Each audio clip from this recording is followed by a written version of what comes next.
epilepsy.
Scream as loud as you can.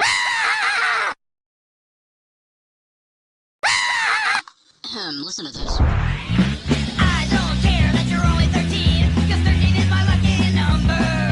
Tell me, statutory. When you give me just a kiss, I know the rest can't wait. This is a song called 13 is My Lucky Number by underground Los Angeles punk band The Child Molesters of their 1981 EP, We Love the Teen Girls. Yeah, take that in combination with their adoption of Nazism, and I think you'll understand why these guys never took off. Their goal was to be just about as provocative as possible, and 45 years since their debut, you can see that didn't get them very far. Despite being such a standout act, their music has fallen into deep obscurity in the age of the internet. Nobody knows about the child molesters. Which is why I'm mentioning them in this video, because they aren't the only child molesters nobody knows about. Okay, but seriously. There is a secret online community of several thousands of pedophiles that you have probably never heard of. I know, shitty cliche YouTube hook. It's called the Pettyverse, or Petty for short. And the reason you probably never heard of it is because of the relentless spam reporting campaigns they launch against literally anybody who opens their mouth about it.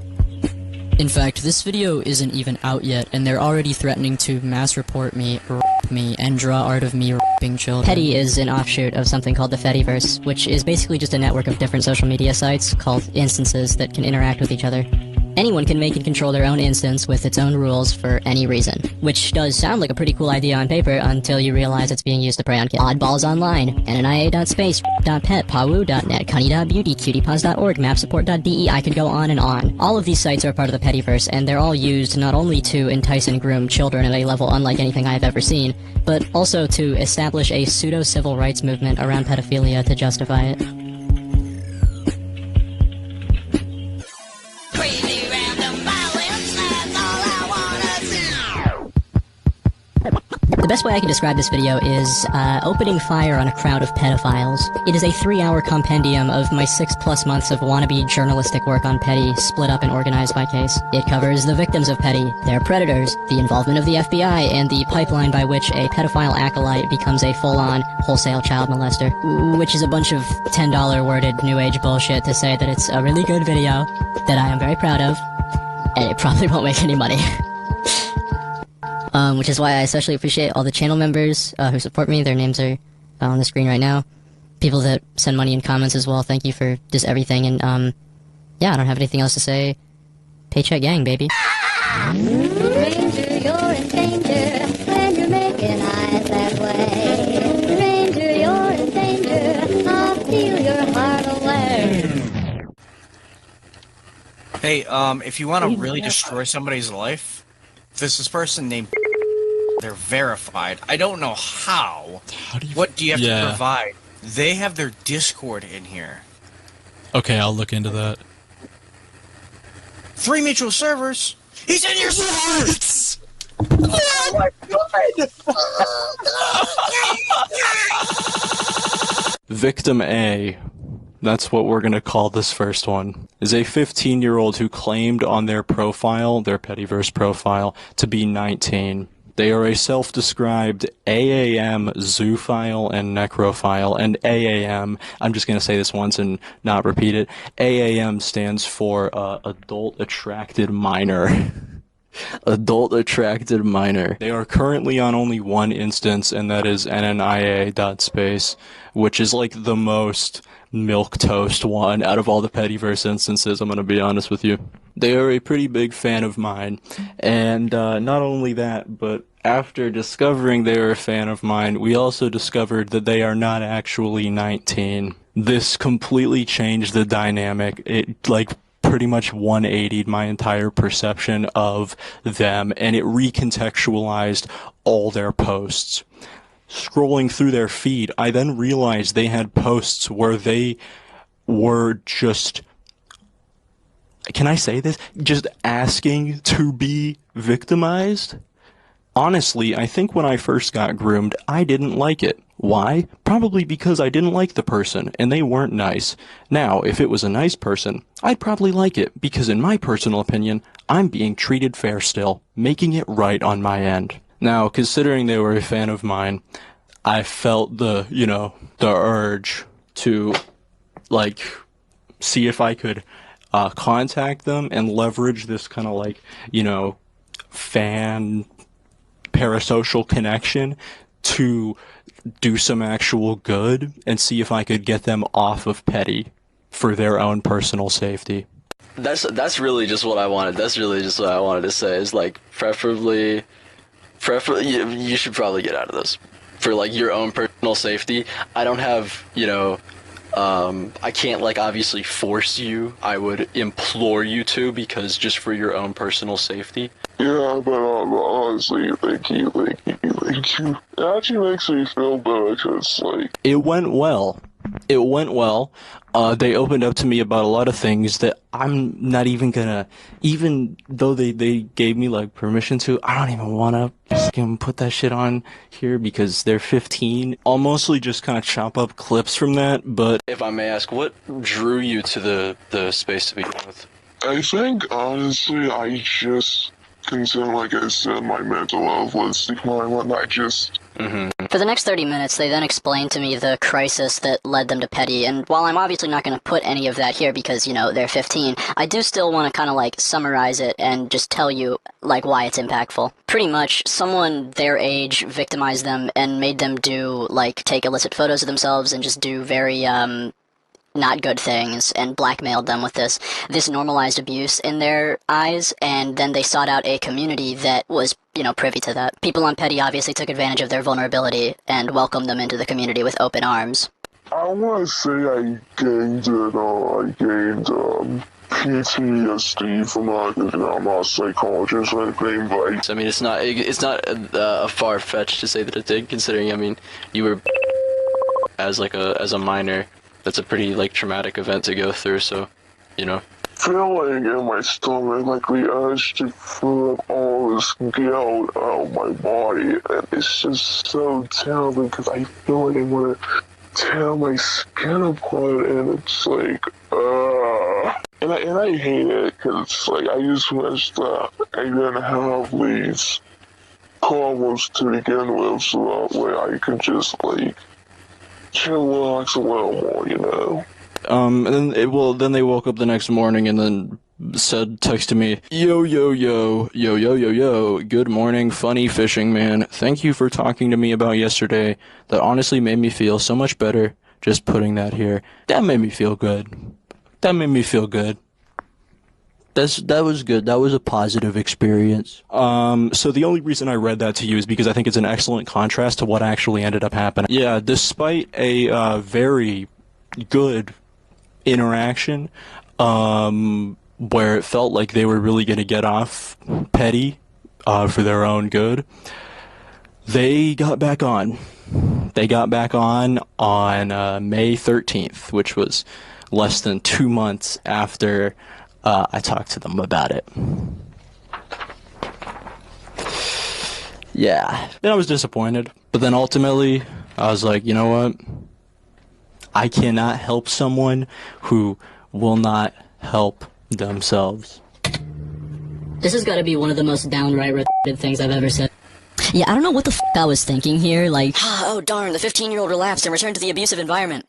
Well, Guess I'll just give up entirely. Solving this was so f***ing simple. I just went to them in DMs, asking if they were okay, and then I noticed they had got back on NNIA. They vented to me about what had happened. I urged them to delete their NNIA account so that if they had another crisis, that temptation would no longer be there. They deleted it. So, yeah, like, whatever, oh, I can't help someone who won't help themselves, bullshit I was on there, dude. That's that autistic, rigid thinking. Anyways, Yeah, that one's kind of that one has kind of a melancholy joyous ending. Let's go to the next victim. And you're making eyes at me. Victim B. Bum, bum, bum, bum, bum. Victim B is a 14-year-old girl. She reached out to me when she learned that I was making a video on Petty. She describes herself as a pedophile ally, an AAM, and also a seller. You'll learn what that little fun tag is for. She told me that she got on Petty about 4 months after turning 14. You know what I was doing when I was 14? Fucking making videos about road gangsters. So I can't say I was too much better. Oh, but here's the main kicker. She engages with pedophiles sexually for money and attention. She isn't actually into any of it, but she is into the money and attention that she gets. Sorry about the dog. Unfortunately, she's still involved in Petty and would face repercussions from her predators if they found out she's been working with me. So, for her safety, I'm not going to quote directly from any of these messages to make sure they aren't traceable. She shares images of herself on Petty and gets hundreds of creeps in her inbox, some of which are up to 60 years old. They'll ask her if she'll send CP, if she'll post CP, if they can buy things for her, how they want to her, how they want her to her 4-year-old nephew. And that's just the stuff I could fit into a single paragraph. She told me on Matrix that it was 50% because she gets money and 50% because Gooner's just giving me stuff for free. She said, none of this bothers me so much. Not gonna lie, most of me hates it, but a little bit of me sticks to it. I asked her if she felt like she couldn't get out. I was essentially trying to extend the olive branch to fucking help her, because I feel fucking bad when a 14-year-old is telling me that they bait, pedophiles for attention. I can get out, I'm just not doing it, lol. I feel like it's likely due to my maturity, but my age pulling me down. I think most teens are dumb, and they make dumb choices. I treat myself as an adult, because I'm basically there. There's no one like me, so I'll go to people who will treat me good without thinking that I'm immature. I want to be around people who will accept me without lying most of the time. I don't think much needs to be said about that. I don't really want to attack a 14-year-old for, her reasoning. I don't want to attack her for that. I don't want to be like, this shows the clear delusion of... It's like, no shit, she's 14. She also opened up about her experiences actively being groomed and preyed on by a 26-year-old predator on Petty who goes by Ellipse. She told me that Ellipse would pay her for child for taking notes for him and stuff. Yeah, that's a super crime, by the way. Just for anybody who maybe doesn't know. Fear not, I don't think that was too descriptive. Sounds like this guy really gets around like that. So, he'll hear, me say that, some anonymous 14-year-old girl came to me, told me about how, he paid her to, take, suggestive and, videos of herself, and he'll be like, fuck, which one? Fuck, which one, dude? You gotta give me some more details. That is not descriptive enough. Let's turn the page here. Literally, I'm gonna flip the page in the script. Let's get into Ellipse. Let's talk about this Ellipse character a little more. And you're making eyes at me. Ellipse is a 26-year-old French pedophile and hebophile from France. He's in France. He's a Dandy's World and Homestuck fan. Can we keep a scoreboard? Scoreboard 1 for the Dandy's World fans. I promise you're going to be seeing him more. And he's currently on 4 petty instances, including Pawu.net, Cunny.beauty, Cutiepaws.org, and Kogal.cc, which is his main. Before being on petty, he was a part of a hashtag on Twitter for child. good old CP. It was called seller Twitter. That's what now you learn what what seller means. Yeah, it means kids who sell online to adults. Not very good. Ellipse has multiple underage victims, two of which I've talked to directly. There was victim B that I just segued from, the 14-year-old, and a new one, we'll just say victim C, who is a 16-year-old. I reached out to victim C on like March 31st, late March of this year, and he expressed that he was scared to tell me more because he was worried that Ellipse would find out. Said, I really think I shouldn't say much. I said, are you worried about someone finding out? And he said, yep. He then sent me a full testimony, of which he then promptly deleted so that when he showed the logs to Ellipse, it would look like he didn't say anything, which was possibly the biggest red flag here. Here's what he said.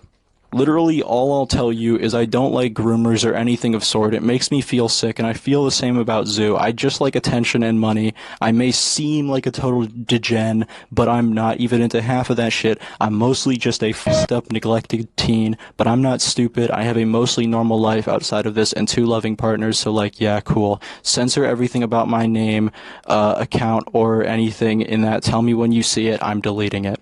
And he did. He did delete it, and he deleted a majority of his other DMs that he sent to me. And bravo to that as well, because the way that he did it, it does make it look like I was just desperately texting him to like no response. It does make it look like that, so, bravo there. He then sent these logs to his groomer, Ellipse, to, I guess, like, prove that he's being loyal to him or something. I don't know. But Ellipse ended up posting them on his fucking main petty page, saying, LMAO, who the fuck is this? Victim C just got that message. LMAO, yeah, dude, of course, I'm gonna accept your interview. Just DM me on there. You'll be safe as long as you're over 18. Hashtag evil groomer. Okay. And then he just says some more bullshit, just says like, I wouldn't want to do an interview because I just don't fuck with antis and I don't want to be the centerpiece of any petty content, be it good or bad. I'm just here to groom and shitpost for real, for real.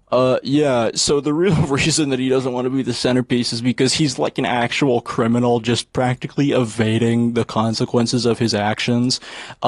Per victim B, he has child of victim C that he has shared around to other people, which is another one of those, that's another one of those super crimes. You know how there are crimes and then there are super crimes? That's one of those. That's what I'm gonna say for our little French boy Ellipse.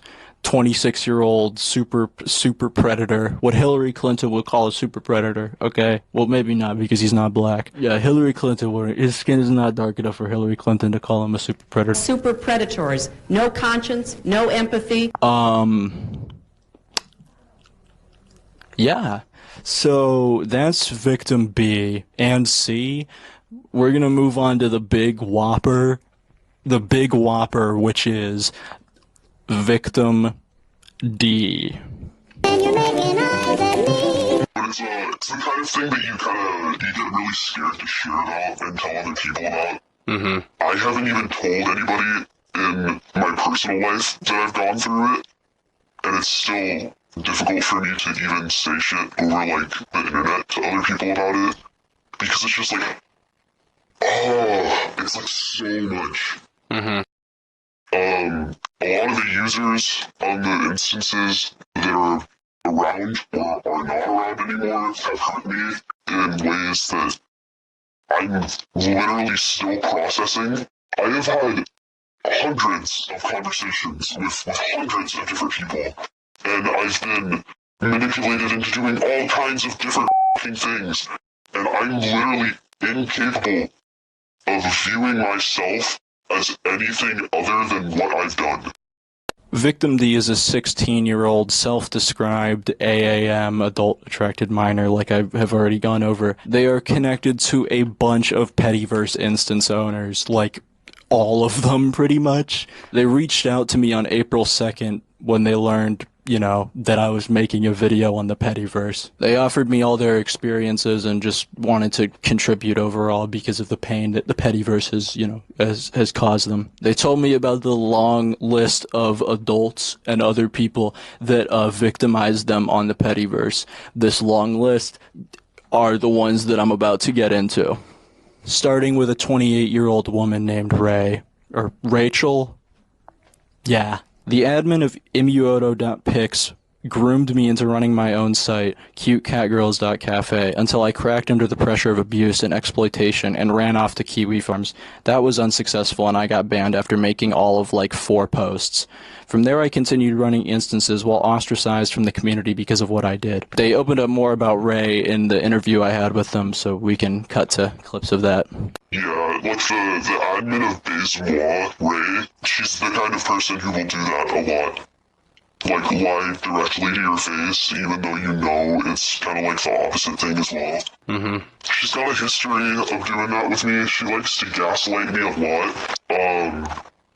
Like, a lot. And she likes to make fun of how I was abused on her platforms. Let's zoom in on fucking Rachel. Let's learn a little bit about our friend Rachel. Hey guys, before I get into talking about Rachel today, I just want to say that Rachel, in spite of this video coming out, is now fleeing the country for fear of being exposed and threatening to put my docs on the front page. It's unclear the front page of what, but Rachel, I'm shaking in my boots. Everybody, stay calm. Don't say mean things about f***ing Rachel. She's gonna put my docs on the front page of the Pettyverse. Oh no! Rachel is a 28-year-old woman from a veteran pedophile, zoophile, and also kind of racist, too, I would say, yeah. Owner of several instances, past and present. There's probably so many more than are even on this f***ing list. But imuoto.pics, imuoto.exposed, I think EP Express as well, and then basemoai.top, which is their current one now. Ray is very hated on Petty for drama that is so sprawling that I'm not even going to get into it.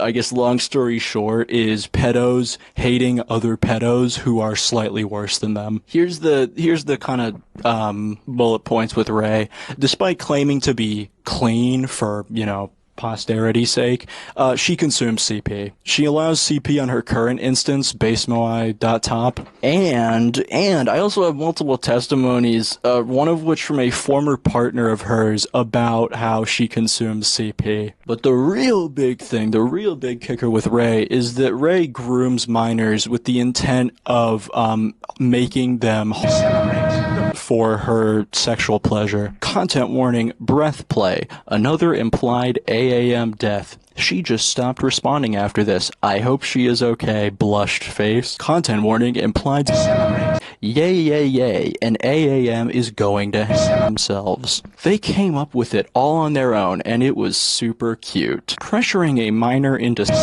and nefarious acts for the 10th time this week, now that those other instances defeated since they can't save them anymore. Pressured another minor into on camera, about to blackmail a 13-year-old into themselves. Time to turn on the femtanol to set the mood. Words. Cannot explain what I just read.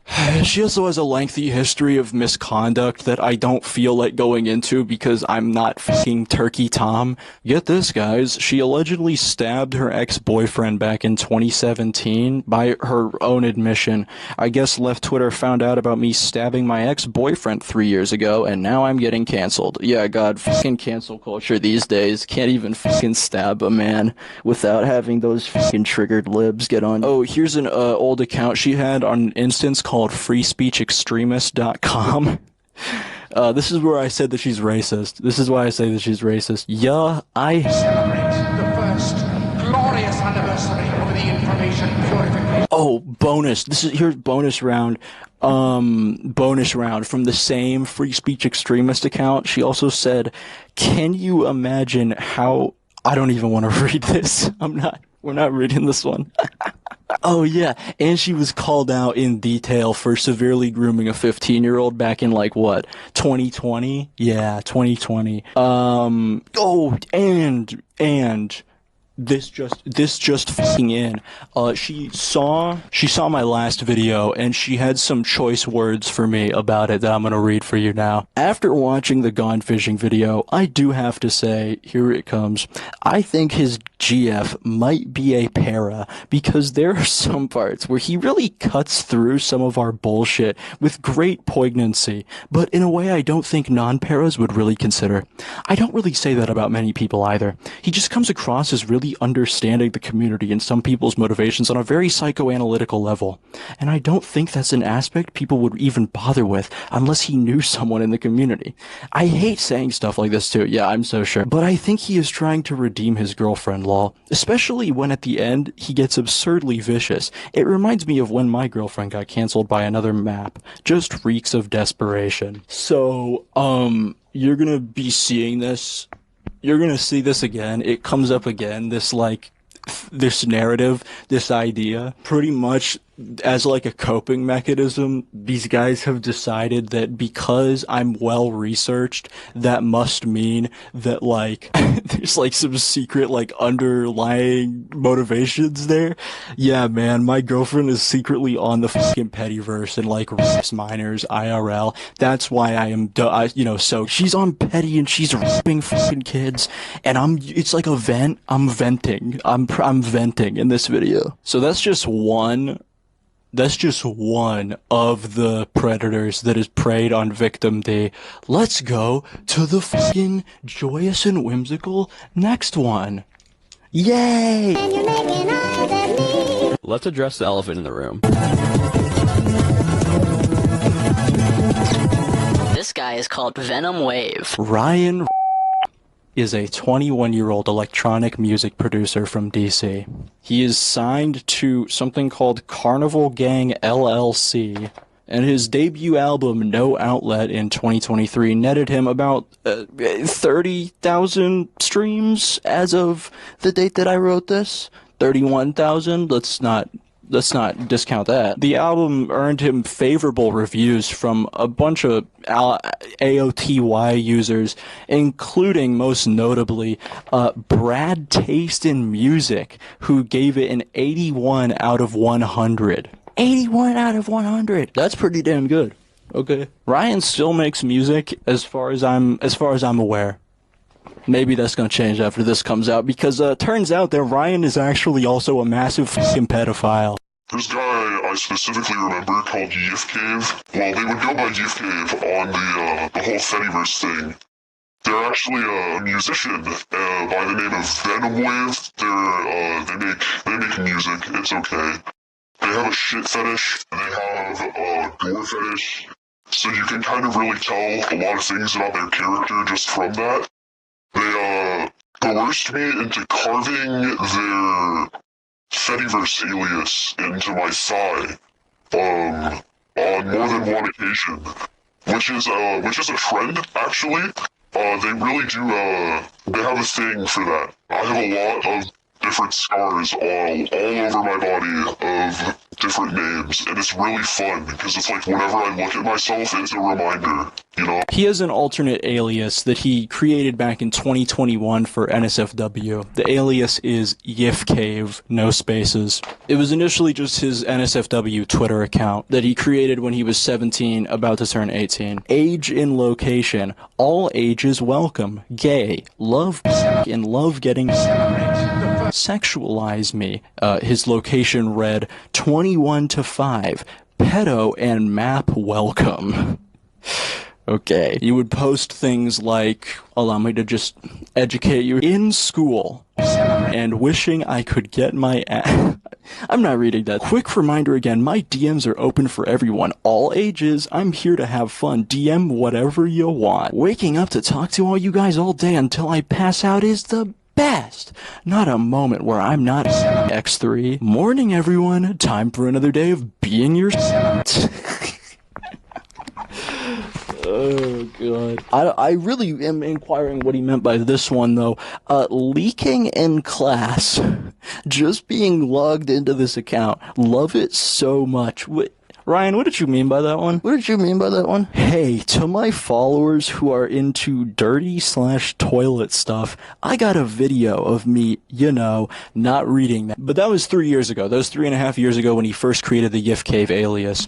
He then used it sometime like last year, and probably before that too, on the Pettyverse, creating an account on a now defunct instance called imyoto.pics. Hey, it's that one that I mentioned already. In June to July of last year, he groomed, sexted, and preyed on Victim D when they were just 15 years old. Here's a little crime we like to call enticement of a minor via electronic device. Come to DC. Are you coming here yet? Minor, I'll rip you. Come, I basically gave you my coordinates. Can you give me map flag thigh highs, pretty please? I said, come here, you I want your... We're not gonna... Says you begging for adult like a nerd. Only nerds beg for that, therefore you are a nerd. I'm not gonna you, I'm gonna rip you. Come, I'm just a hop skipping away. Need weed and child touching. Can we get that one again? Need, weed, and child touching. Of course, complete with the crying emojis. Oh, here's him trying to get her to send where Victim D asks, hey, how do you take good ass pics? And he says, lay in bed probably and prop your phone on something and put the timer on like 10 seconds, then maybe use a hand to spread if you want. He's such a gentleman, when he's commissioning child, he throws in a if you want.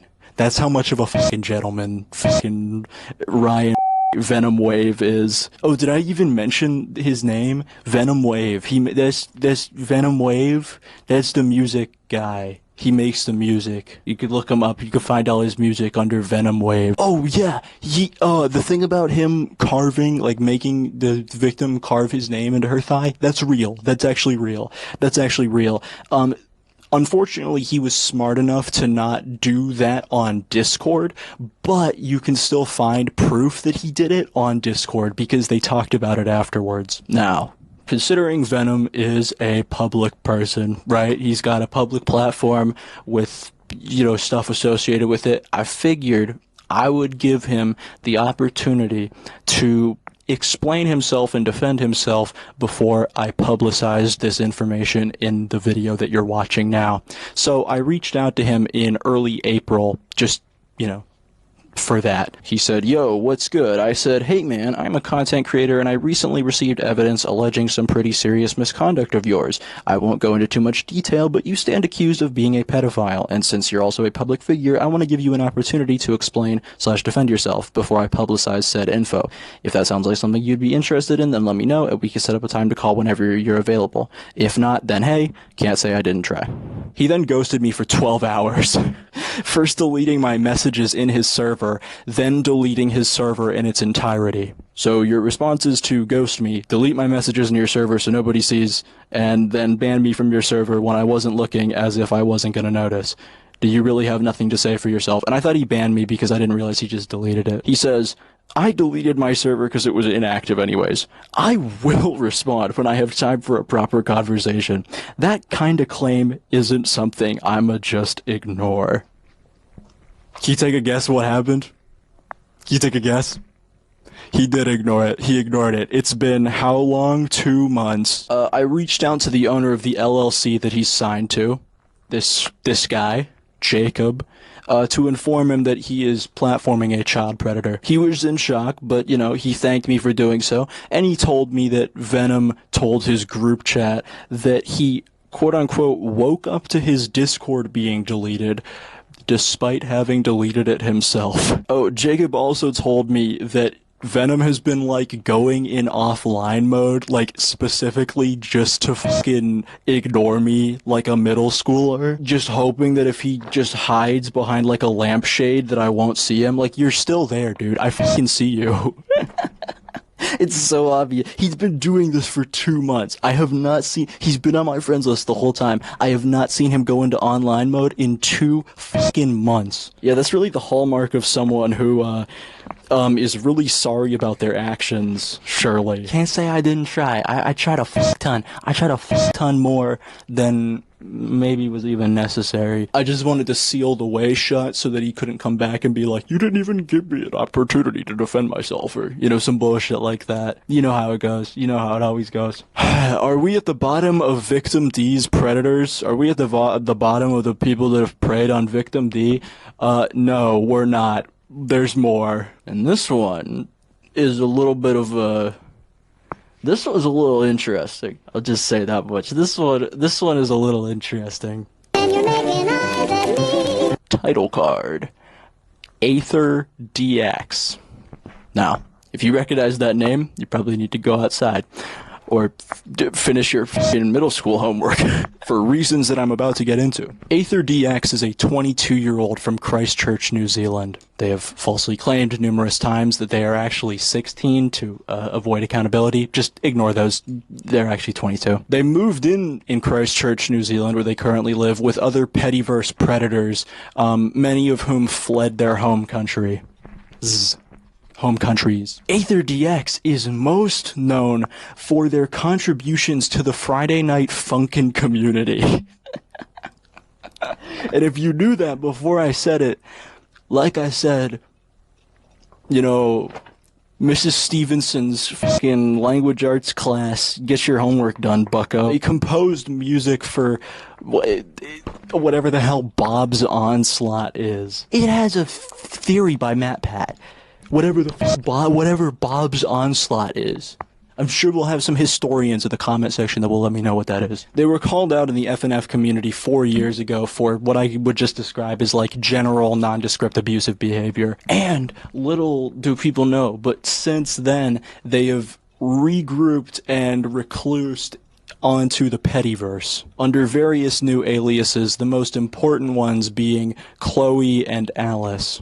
They created instances called Minor Cafe, Cub.lol, and they were also an admin for one of the worst Pettyverse instances, which is Rip.pet.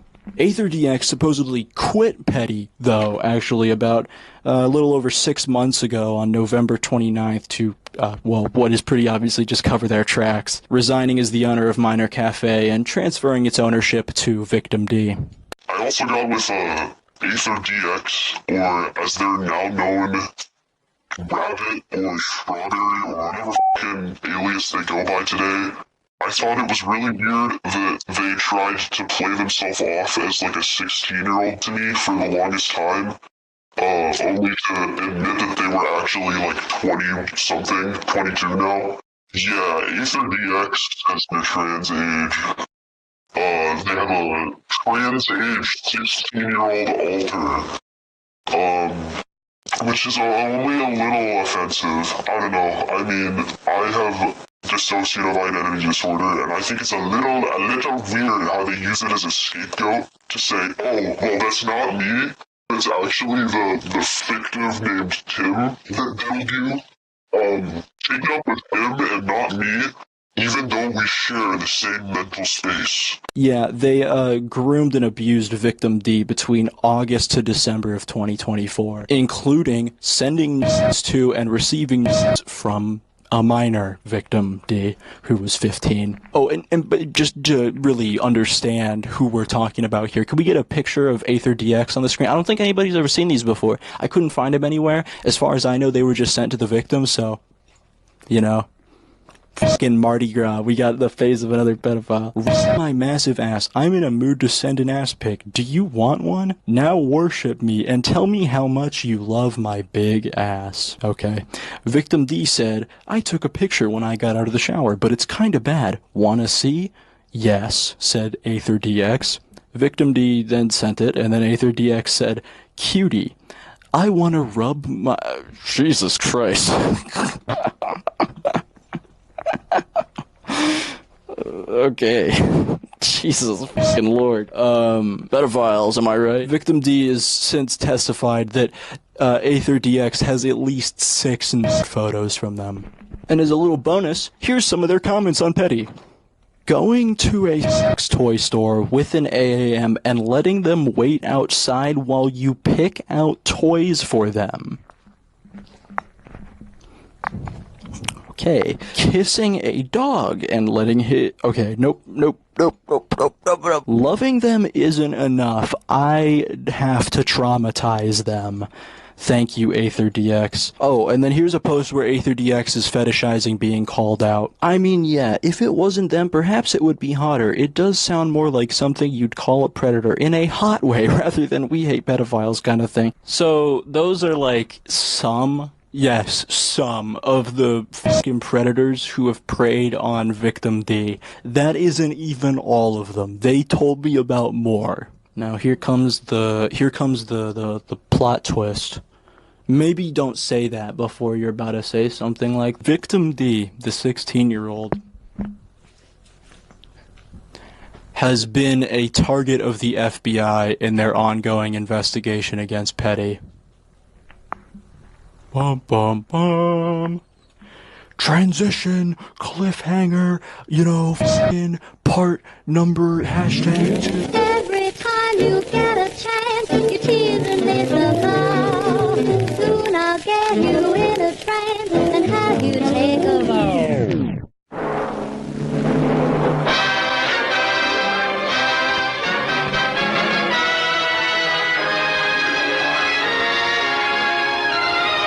Bureau maintains the most modern and completely equipped crime detection laboratory in the world. The FBI has been active in what we could call a sprawling investigation into Petty for about a year and a half now. At the time I'm recording this, they were tipped off about Petty by someone that I've been working with, who I'm just going to refer to as Source One. They were tipped off about Petty in about, early February of 2024. What you'll notice with these first responses is that, at first the FBI actually delivered, competent responses that sound like they were written by a fucking human. Source One would write them, detailed information about their, initial findings about Petty, and the FBI agent initially, Zoe from the Atlanta division, responded with, Thank you very much for sending this information and background to me. This is definitely helpful. I am currently out of the office until the end of the next week, but upon my return, I will do a thorough review of what you sent me and will email you with any additional questions. I hate to inform you, but their responses get much more dull after that. That was the peak of their responses. They go so sharply off a fucking cliff after that. Source One would still write them detailed information, but eventually they would just start responding with, I have received this information. Thank you for passing it along. I have received this information. Thank you. Thank you, law enforcement. Really I really feel, we're really feeling protected over here. As if that wasn't already excellent service enough. From this point onward, the case would actually be stalled so much that the FBI continually rotated agents. They stalled for so long that the case just kept being tossed over, just hot potatoed to a different agent, sometimes in a different fucking department from a different fucking state. Because this agent, Zoe, then responds, I am currently out of the office on maternity leave with an anticipated return in August of 2024. If you need assistance regarding... Yeah, no worries, Special Agent Zoe. We could just wait. We could put it on hold for 4 months and allow more kids to be, victimized and preyed on. It's really, take your time with... So, obviously, Source One then wrote the FBI a month later. Same department at this point, the FBI in Atlanta. The FBI new agent this time, Thomas writes back, Thank you for sending. As far as the chat logs, just hold off for right now. Thank you. So, Source One then wrote the FBI multiple times in between then and the end of May 2024. Yes, the end of May 2024. 3 months had already elapsed at the time of this, and the FBI has done nothing. Children are being harmed every single fucking day on this site. FBI, zilch. Lone actors and vigilantes had done more at this point to hurt Petty than the FBI in 3 fucking months. I am growing frustrated with how no action has been taken yet. I have been watching these websites for almost 8 months. I have been providing evidence to the FBI for several of those months. I am worried that a child will go missing, though I'm assuming that's already happened with how often the people on these websites talk about how easy it is to kidnap them. There is a huge underlying issue with these websites, and this needs to be taken more seriously. I really hope that you guys are taking this seriously and will do something soon, because the longer this goes on, the worse it gets and the more children that end up hit. I have received your emails, and we are working on this matter. I appreciate your assistance with the information that you have provided to the FBI. Thank you, Thomas. I'm sure you're really doing. I'm not even going to entertain that because this is actually the last time that they heard from the FBI in Atlanta. Yeah, the FBI in Atlanta actually just forfeit the case after this. They have done nothing since then. And if it wasn't for Source One reaching out to a different department in a different fucking state, nothing would have happened from here. I repeat, the FBI in Atlanta just gave up on the case after this. Nothing that has happened with the case has been because of them. They gave up. This was over a fucking year ago and nothing. So like I said, then Source One deferred to a different division of the FBI in a different state, this time Tampa, specifically the Violent Crimes Against Children Department in Tampa, or an agent working in the Violent Crimes Against Children Department, Special Agent M.E. I was in contact with an FBI department in Georgia about so-and-so, but they haven't done anything. And every time I call, they send me to a new agent who has no clue what is going on. Predictably, the FBI in Tampa then aired them for 3 fucking months. 3 months. The FBI aired them for 3 months. And then finally responded back in fucking November of 2024. At this point, it had been 9 months since this was first reported to the feds, and they have done literally fucking squat. They have done zilch nada. I received information you provided online and have some questions for you. I left a message on your phone as well. Please reach out to me.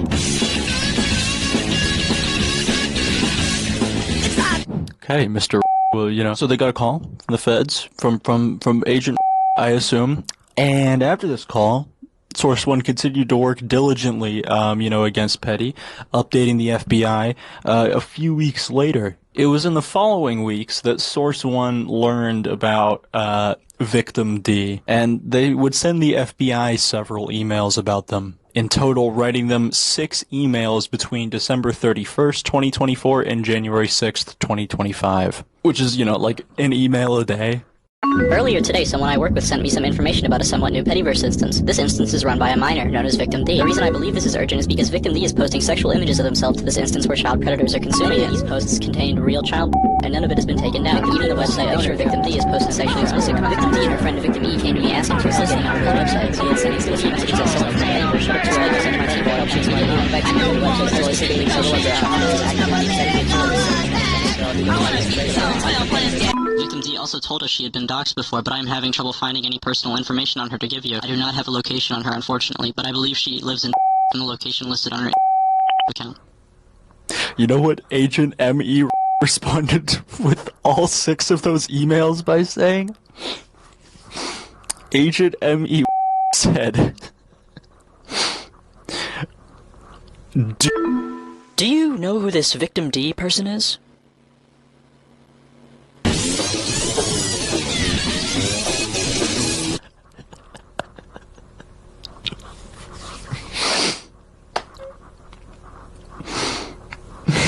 After being told, in detail who they were, I guess he just didn't have time to do the job that he was paid to do by the federal government.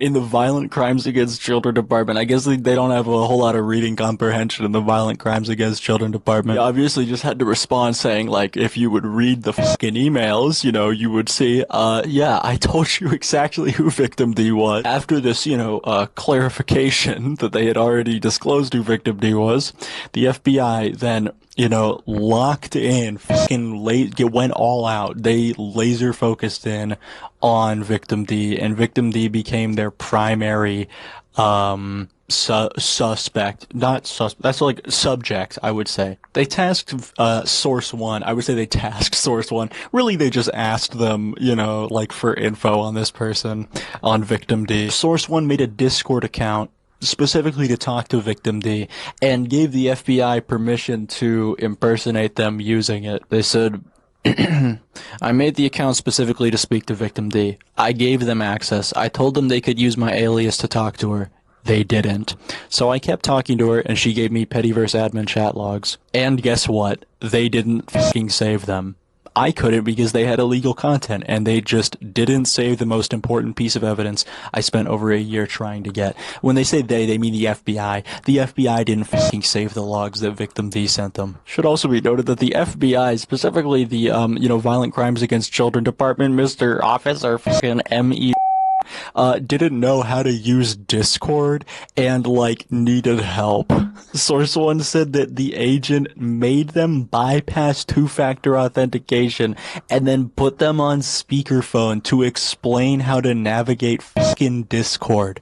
To the he's a part of the violent crimes against children. This is why nothing's ever gonna happen. This is why nothing ever happens. The law and, like, the federal government are, like, perpetually 10 fucking years at least behind anything that goes on the fucking internet. Like, we have to save ourselves because Discord has been out for a fucking decade, and you have the violent crimes against children department who are like, hey, first time user, what's the whole thing with this Discord app? I really need some help. Okay, put it this way, if there's online grooming happening, it's on Discord. It's just crazy to me that there are FBI agents, a part of the violent crimes against children department, that, like, don't know how to fucking use it. Not like it's even that hard to use. Like, this inability to use Discord also led to this agent, Mr. M.E., accidentally leaving the group chat with the victims from Source 1's account on February 19th. Yes, actually, dude just fucking left while logged into the account. Once again, after this remarkable performance, predictably, you could probably see where I'm going, but they left Source 1 on hold for another, nearly 3 months. Nearly 3 months. Only intervening when we could say, something happened that interrupted their work. Now, this is a little speculatory. So, you know, and maybe I'm giving them too much credit to even assume they were working. But if they were, then this is a pretty big fucking coincidence, I would say. A large-scale nuclear attack. Just be aware right now, there is an anti-messaging users on Matrix and Discord to try and get dirt for a video they are making for their YouTube channel, Gone Fishing. This is actual Gone Fishing. Please say this is a joke. A fucking video about Petty is going on Gone Fishing. I understand your fan of trust me. Just mess with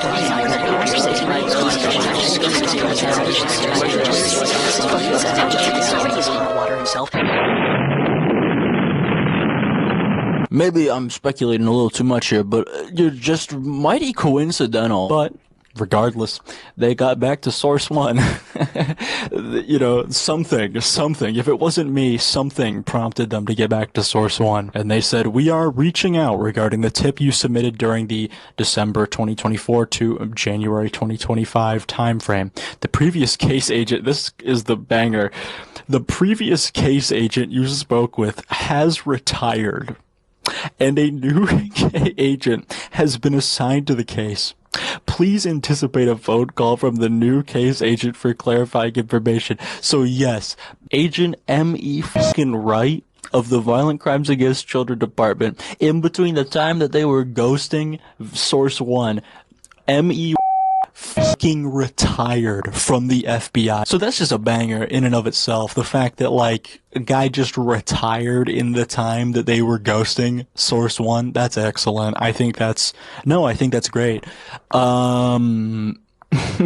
After that, though, like they said in the email, they wanted to have a phone call with Source 1. They then had a phone call with them at about 10:30 a.m. on Friday, April 4th, and they told me about it that day, like just hours after it happened, if not the hour after it happened. I spoke with the FBI today. I am sorry, but it is not a smart idea to make this video right now. They explicitly told me to not go on the websites as to avoid getting in trouble. Right now, they're working on a subpoena of some sorts. I don't know how this will play out, so I think it's just best to not do it at this time. I hope you can understand the severity of what is happening and choose to drop it for the time being. I cannot give details on what I was told today. Sorry. I don't want to have to beg, but please, for the love of God, put everything on pause until I am given more information. Obviously, I didn't want to fuck up something that was a part of a federal investigation, so I agreed to put it on pause. It was after agreeing to put it on pause, though, that Source 1 informed me that the person that the FBI was seeking to subpoena was the 16-year-old victim D. Do not talk to her at all past this point. It is too risky. Just don't speak to her or interact. I don't know what's up for me, so I'd recommend just staying out of this while you can. Now, I didn't exactly abide by that, You know, what can I say? I didn't exactly abide by that.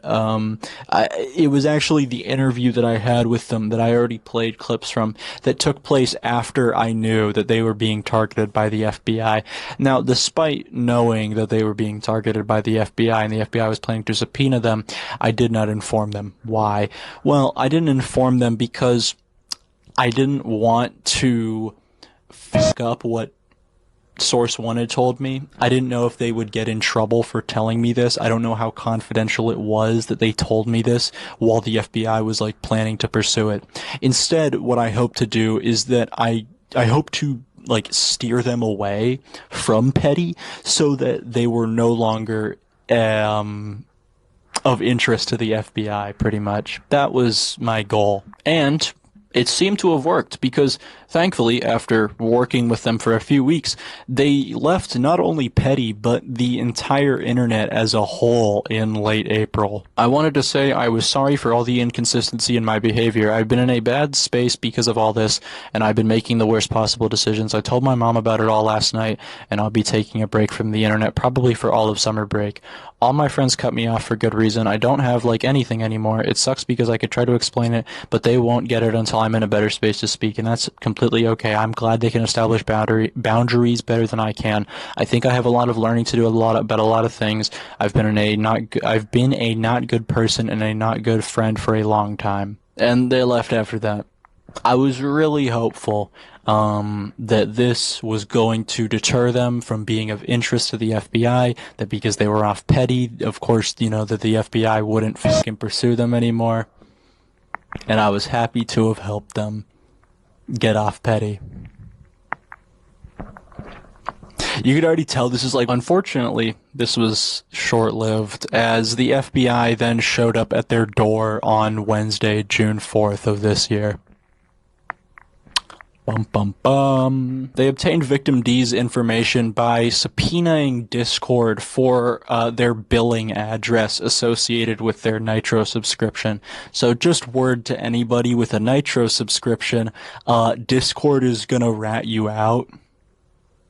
If push comes to shove, Discord is gonna rat you out. Now, the FBI, on arrival to their house, claimed to be performing a quote-unquote welfare check, which, knowing what I know because of Source One informing me months before this happened, that wasn't always the plan. Yeah, they were actually planning to hit fucking Victim D with a court order if they didn't comply. But on the surface, they're just coming home and just saying like, hey, you know, we're worried about you. Have you been drinking enough water? Like, I found out about this visit because of Source One, and then I reached back out to Victim D on their new Discord account, and they told me more about what had happened that day. And she said, on Wednesday, like 10 in the morning too, my fucking mom woke me up and told me, Victim D, the FBI is at the door, get dressed. High key, I'm really scared, gang. Like, really scared. My mom keeps telling me that I'm gonna be okay and I won't be in trouble and shit, but like, when they came, I told them about as much as I could about Fetty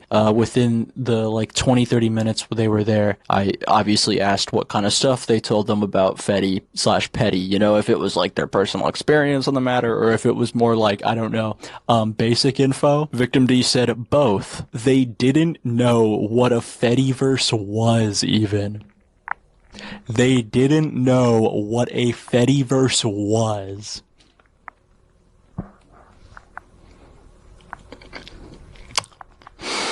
Sometimes silence is really the best answer. Fuck them. I get paid to speak. No, the fucking FBI, violent crimes against children, you're fucking raiding the house of a 16-year-old, and yet you don't even know, like, the fucking reason you're there. You don't even know about it. You seemingly don't even know what it is. For all that the fucking FBI knows, they could still be on fucking MySpace. Like, yeah, we got a call. You're using fucking Napster to send fucking CSM nudes to pedophiles? What's up with that? Okay.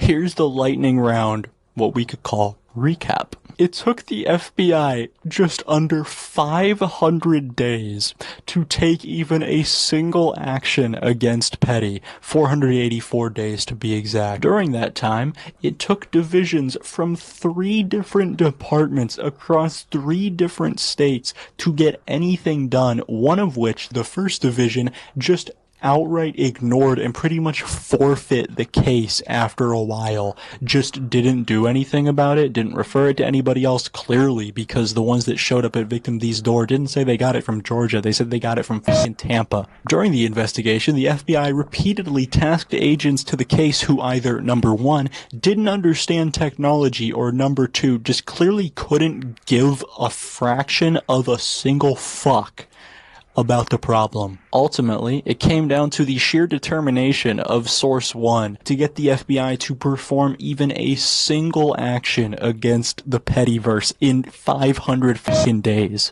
That action being the visit to and subsequent deposition of, or by, Victim D, focused almost singularly on their interactions with one predator being.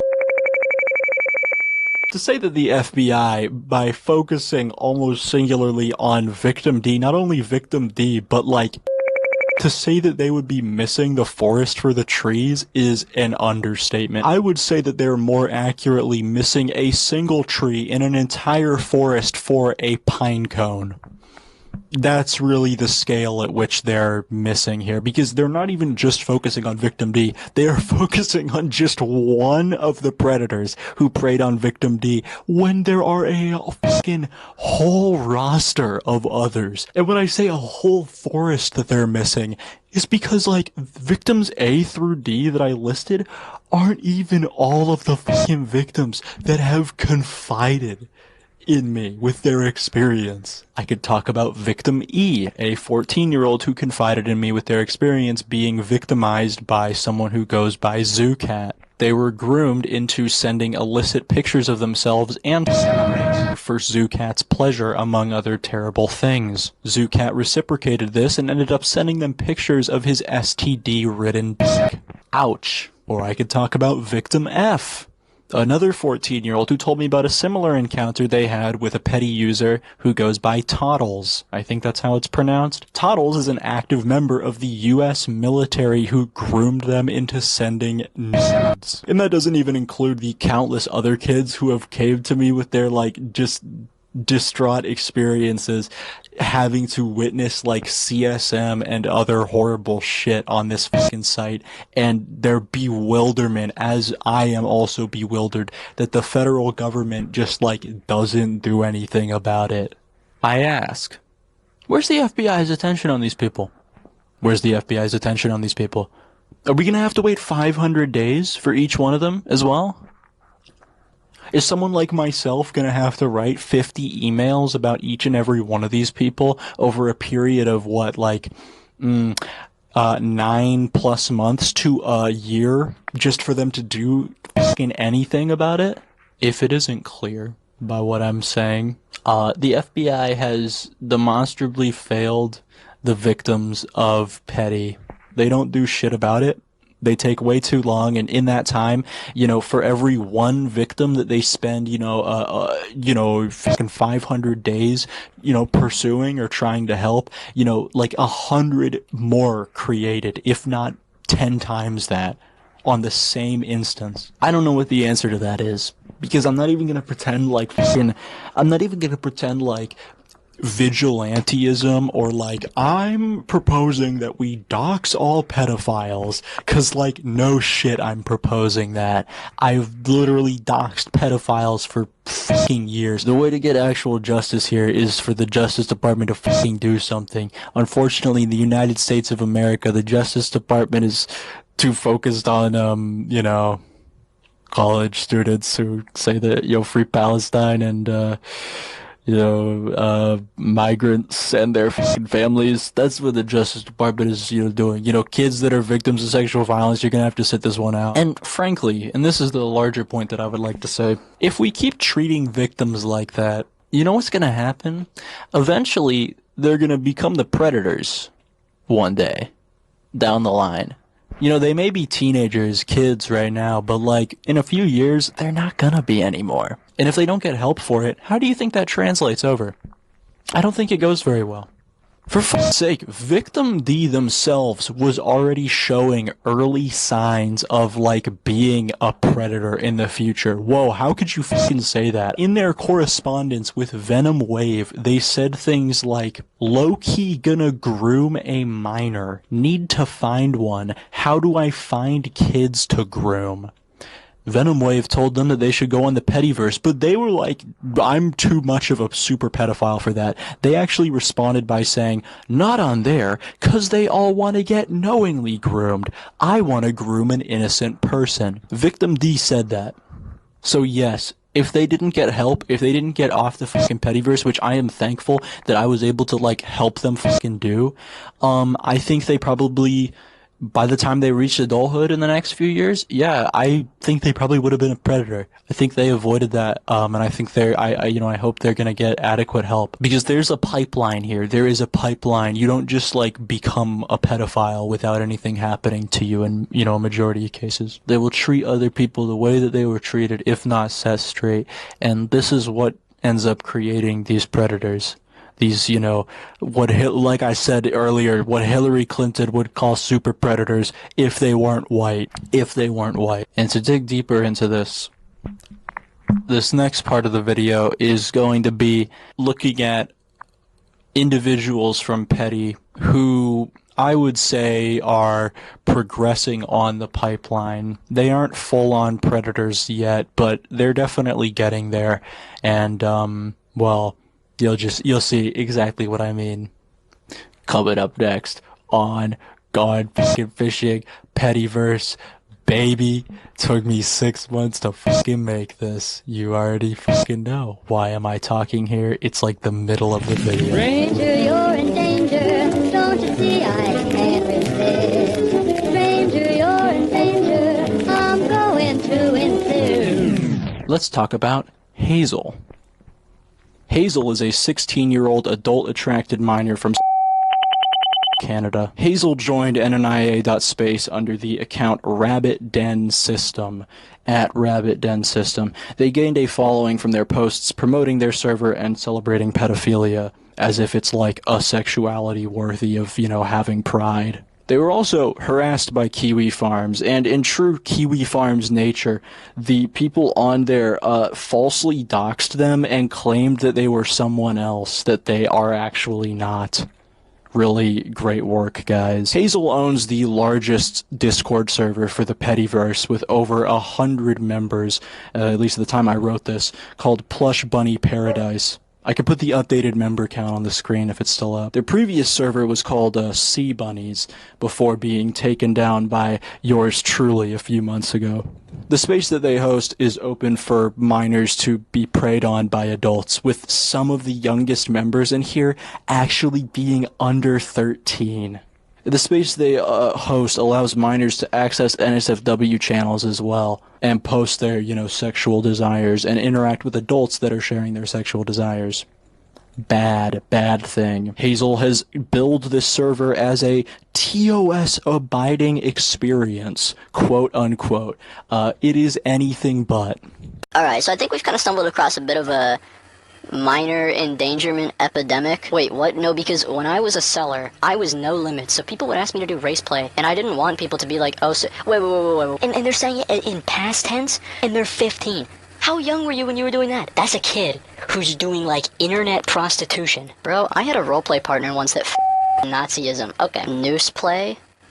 Not gonna lie, I think human meat would be more widely consumed. Alright. Wow. That is a comic of a child.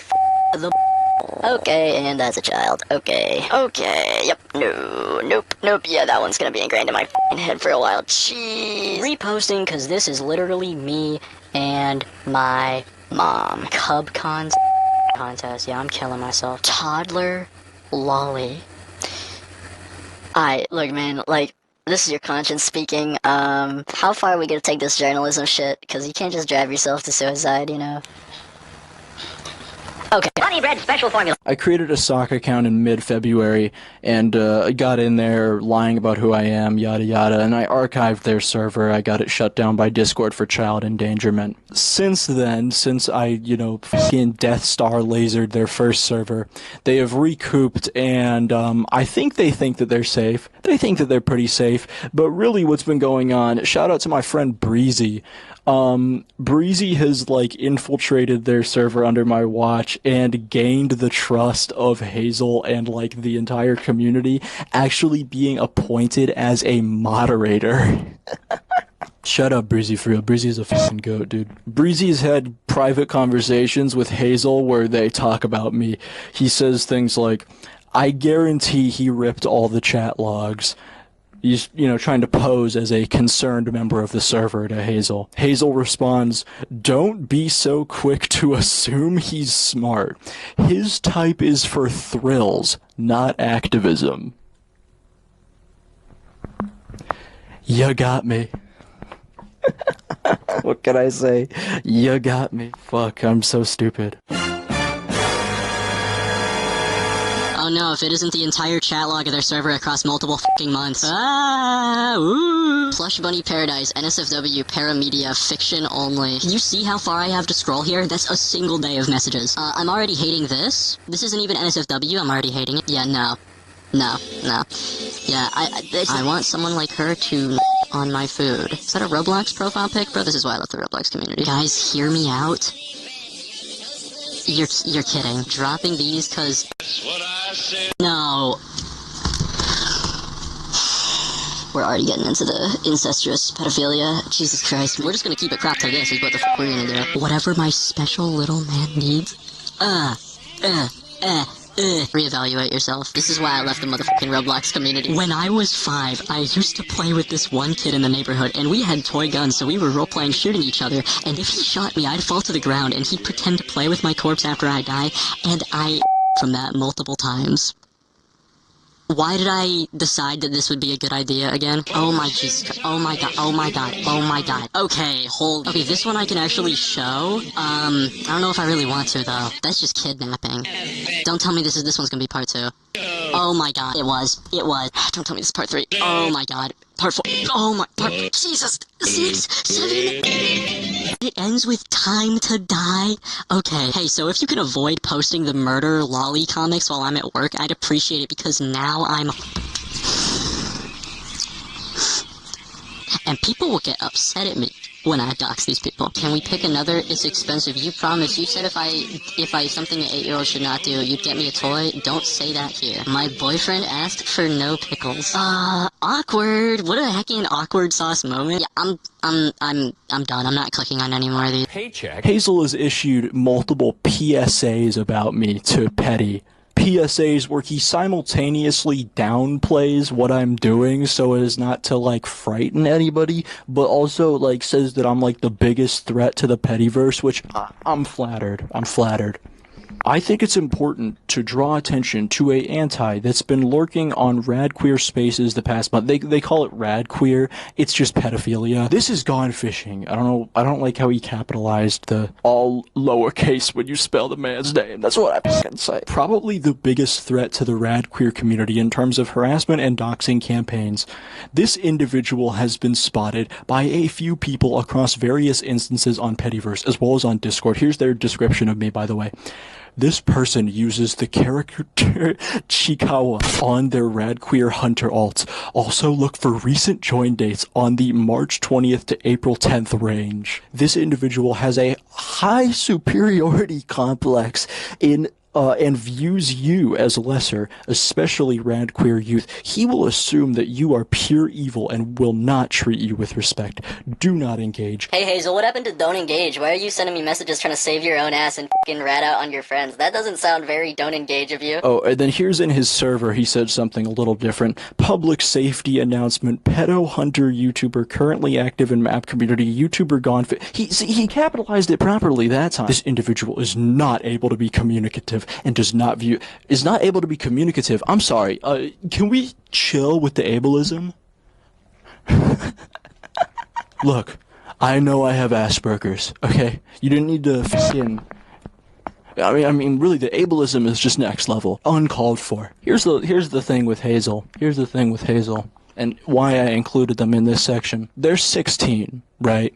And they're included here because they are providing an environment where kids are being preyed on and victimized, like I've gone over already, and I'll continue to go over. But they've also opened up on their petty pages on nnia.space about their victimization, instances where they were victimized by adults.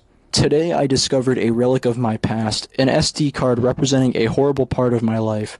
During this time, I was being sexually abused and I over-sexualized myself and consumed less than favorable content. Most of this was stored on this SD card. Today, after finding it, I burned it with a lighter and hit it with a hammer until it split in half. It was very therapeutic. Despite being victimized, though, Hazel, through their server, subjects minors to the same kind of things that they faced themselves. So my question for Hazel is, why does Hazel continue to host this abusive environment after facing abuse themselves? Why? Because this is a rare case where Hazel has acknowledged that they were abused. They didn't try and make it okay. They didn't say, well, if it happened today, I would like it. I would be okay with it. No, they called it abuse, and rightfully so. They were abused. From what they had described, it sounded very awful. So why do they permit it under their watch? This goes further than just being like, I don't know, someone who isn't really in charge of their server or, just doesn't really have it all together. No, they are aware of this stuff and they let it happen and encourage it. It is a server by pedophiles for fucking pedophiles. And Hazel, when you grow up, you're gonna be a pedophile. That's just what it is. The cycle repeats itself. The cycle repeats itself.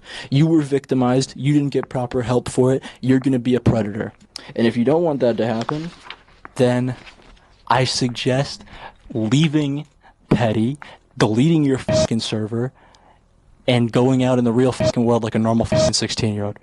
You're lucky that none of it has been able to follow you into the real world thus far. And I make no attempt of trying to do that. I am not doxing you. Because you're 16. Anyways, here's another example of how a victim just, I guess, gets radicalized. Yeah.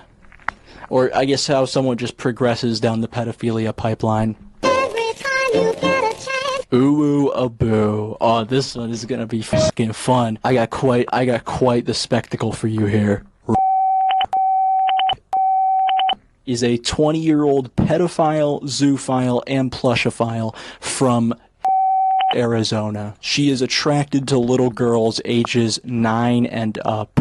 She also claims to be trans age, between the ages of 12 to 16, so that's just something fun. She is known predominantly on nnia.space for her safe for work illustrations that promote pedophilia.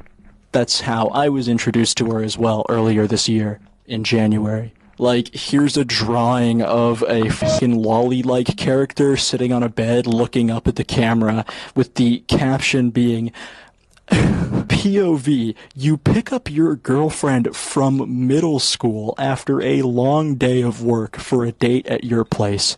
You look like an absolute wreck. Messy hair, mustard stain on your shirt, tired eyes, the whole shebang.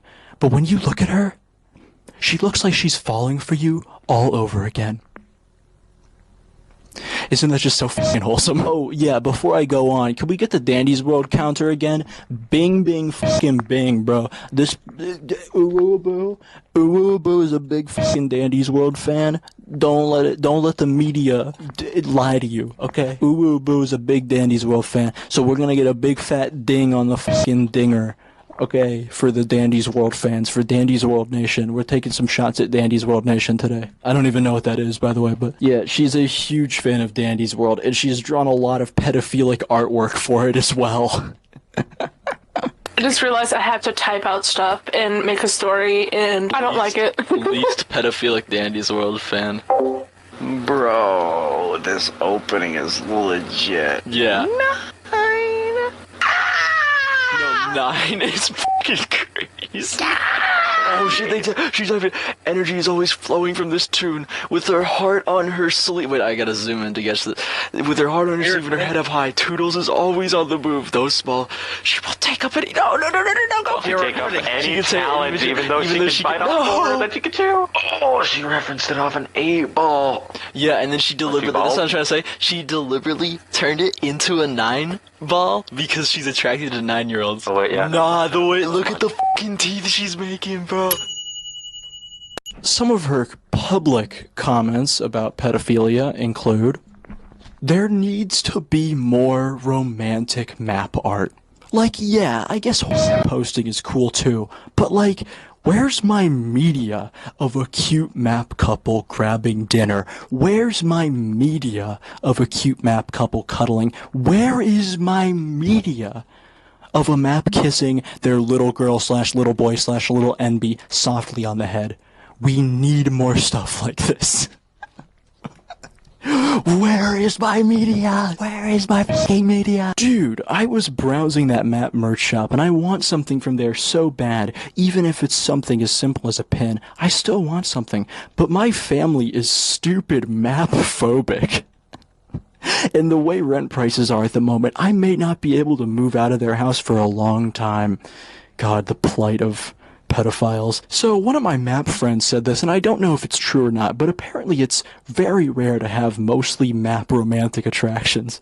Like, sex is cool and all, and I do have map fantasies, but most of the time when I think about contact, I often lead towards romance and romantic things, and rarely think about the sex side. Are there any mostly exclusive romantic contact maps, or am I just weird? Oh, here's her replying to a post that says, tell me about your ideal child partner. She says, a confident and flirty teen / preteen girl that knows what she wants and isn't afraid to say it to me bluntly. Negative assumptions are just so sad because mostly these assumptions just don't pop up out of nowhere for no reason. Society teaches kids to be afraid, and then those kids grow up and on those negative assumptions makes laws, media, and morals that hurt us. The poor pedophiles, they've just been fucking brainwashed.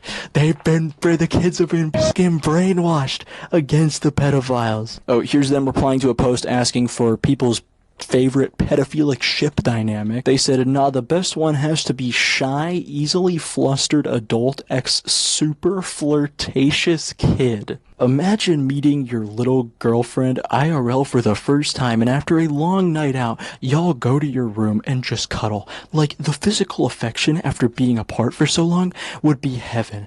Put on some of your shows and sex and just talk till you fall asleep. I want that now. Keep this motherfucker away from every single fucking middle school, elementary school in. Oh, this is where it gets fun. Those were just her public comments relating to pedophilia. Here's some of her private comments. Oh yeah, here's a clip where she victimizes herself for being a pedophile. I kind of joke with some of my internet friends like, oh, hey, I'm kind of illegal in every country. Yeah, like. Or I'm hated in every group, like. They want to find Guys, me. isn't it so quirky being a pedophile? Like, I'm either hated for the color of my skin, who I like, my gender, you like children, or like my paras. Yeah, love is love. So it's like. Oh, here's a clip where she says that she is pro-contact, pro-CSA, obviously. So what could you not express on NNIA that cotton candy would be better for? Oh my god, they're quiet. They're quiet. They're typing it. They're about to say it. They got some crazy stuff. Yeah, this is gonna be really. I can explain it to you in chat if you know. I've heard that before, but I also really don't understand. Please, yes, tell us more about how you think being children is good. It's complicated? Oh, okay. It's complicated. Look, I think we need to have a common sense approach to being children. Oh, here's a clip where she says, our time is gonna come soon, in regards to pedophiles. Oh, calm before the storm, I guess. I feel like our time is gonna come soon. Our time is. And once that date comes, everything will be take better. over the We earth. just gotta keep pushing. Oh, I'm sorry. I guess we had different goals. I'm dying, bro. She said we shall overcome. Oh, and here's a clip where she proposes making a pedophile like maid cafe in real life where children would like wear maid dresses and serve pedophiles. It'd be so cool to make a cotton candy themed maid cafe, if you catch my drift. Yes, it would. What? No, I mean like in real life. It'd be like that, but with like cotton candy people as servers. Yes. And it'll have like cotton candy and berries and cream merch. Oh, and also, is there a Sims mod where adults can date teens? I need one. That one was said in Hazel's server, actually. Why is Uwubu on this list, right? Despite everything I listed, despite all of that shit. The reason Uwubu is on this list is because being an aromantic pedophile that has never acted, at least to her own testimony, has not acted on this in the real world, is, I hate to say this, one of the least dangerous people on this list. Like, that lands near last place. But her inclinations to, prey on children and whatnot, I think still does highlight what someone at her stage of the victim to victimizer pipeline, looks like, and what it would look like if this was taken to the extreme. Who knows, maybe just give it a few more years and she will actually victimize a child in Phoenix, right? Who knows? We don't know. I don't know. I don't know what the future holds. But I do know that she is right now not very much of a danger. I'm gonna be honest, mostly just been using her for like contact information and lols. We even had her react to, I guess she didn't realize that this was going to be, because she just realized that, my friend is a sleeper agent that she's been talking to. We had her react to my last video. We can play a little bit of that, but I'm going to cut it short after a few. We should watch that guy's video through Discord. They love and care for animals and would never want to see them in pain. This last video in particular is really, really bad, and it's gonna come up later. And the only wait, can you pause it real quick? Oh my god, I watched that video. You literally just take that hour-long video, literally said you're gonna come back to it later. And just take it out of context? Really? They're literally going to say they will come back to it. Please. Oh my god, what the hell? They literally expected it. Can you say it again? I said he must think he's some kind of psychiatrist. To help visualize what I'm Yeah, probably looked up like 2 articles and just ran with it, and even looked at what the articles said or whatever. Celebrating zoophilia, not as a safe haven for recovering zoophiles, but as one where their behavior is celebrated. I hate that word. I hate recovery. Can we pause the channel? Pause it real quick. Oh my gosh, I hate the word recovery because one, it makes it sound like it's like some deadly, like awful disease. 2, it makes it sound like something you can quote unquote heal from, which we both know is bull. Have you ever considered that video of the dog pressing the hell nah button? Yeah, just imagine if it said I want sex now. Sounds like consent to me. Wait, what the wait, what the was that last one? Anyways, yeah, there are a bunch of stupid party tricks. Okay, that was a valid argument. What the hell? Using the buttons to communicate better. You can continue. I was just pointing that out. Give me a second, my phone's ringing.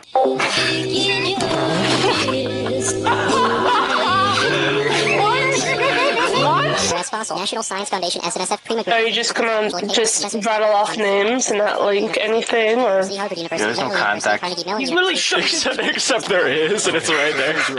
The only one's right, and everybody else is wrong. Let me pause this real quick. Sorry, the phrase "they're as if they're the only ones right and everyone else is wrong." I feel like we both know that. All of us know this. Yeah. It's stupid. It's not about us being right. The only thing we're right about is that we're, victims. So you just said the same thing. And if you aren't a stupid kid, or kids have been taught through generations and generations that it's wrong to be who you are, but whatever. The brainwashing. So far, I mean, it's kind of just all been a big nothing sandwich, right? Not only that, but he's misrepresented points. He's purposely pulling up things that make people look bad and taking stuff completely out of context. So, great, what's next? Always. Yo, This sounds perfect. yeah, if you got to debate this guy, what would you say to this fucking piece of shit? I'd give him, like, actual, like, proof. He probably won't use it for his video, because obviously, like, hey, maybe you should, like, you know, make actual videos instead of thought pieces that are basically just twisted sentences. You know, actually make something for once. That's devastating. Continue. Smash or pass, gone fishing. Yes. You don't think he's handsome? I feel like if it was looks, then smash. If it was like his personality, am I being sexually look harassed right now? Is this what it feels like? Need to go. But among them, Sorry, I had 30 minutes. Oh, alright. Yeah. See ya. Banger after fucking banger, bro.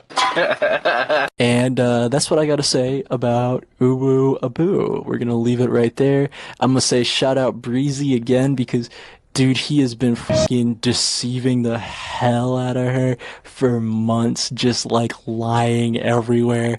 And I've got so much of it on video, but like so much of it has just happened behind closed doors because he is a fucking legend for doing that. He is a fucking legend.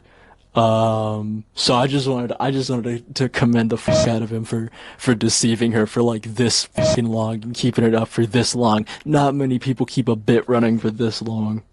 But with that, we're gonna get to the next person that's also in the midpoint of the victim to victimizer pipeline. Oh my gosh, hey everybody. Hopefully everybody's been having a great adorable day. I just got off of work. Well, Jaden just got off of work.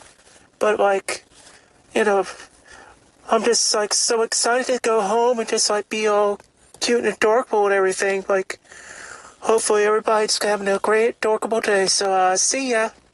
Adorkable Mousy. Also known as Justin. Justin is a 37-year-old from Florida, a virgin who lives at home with his parents.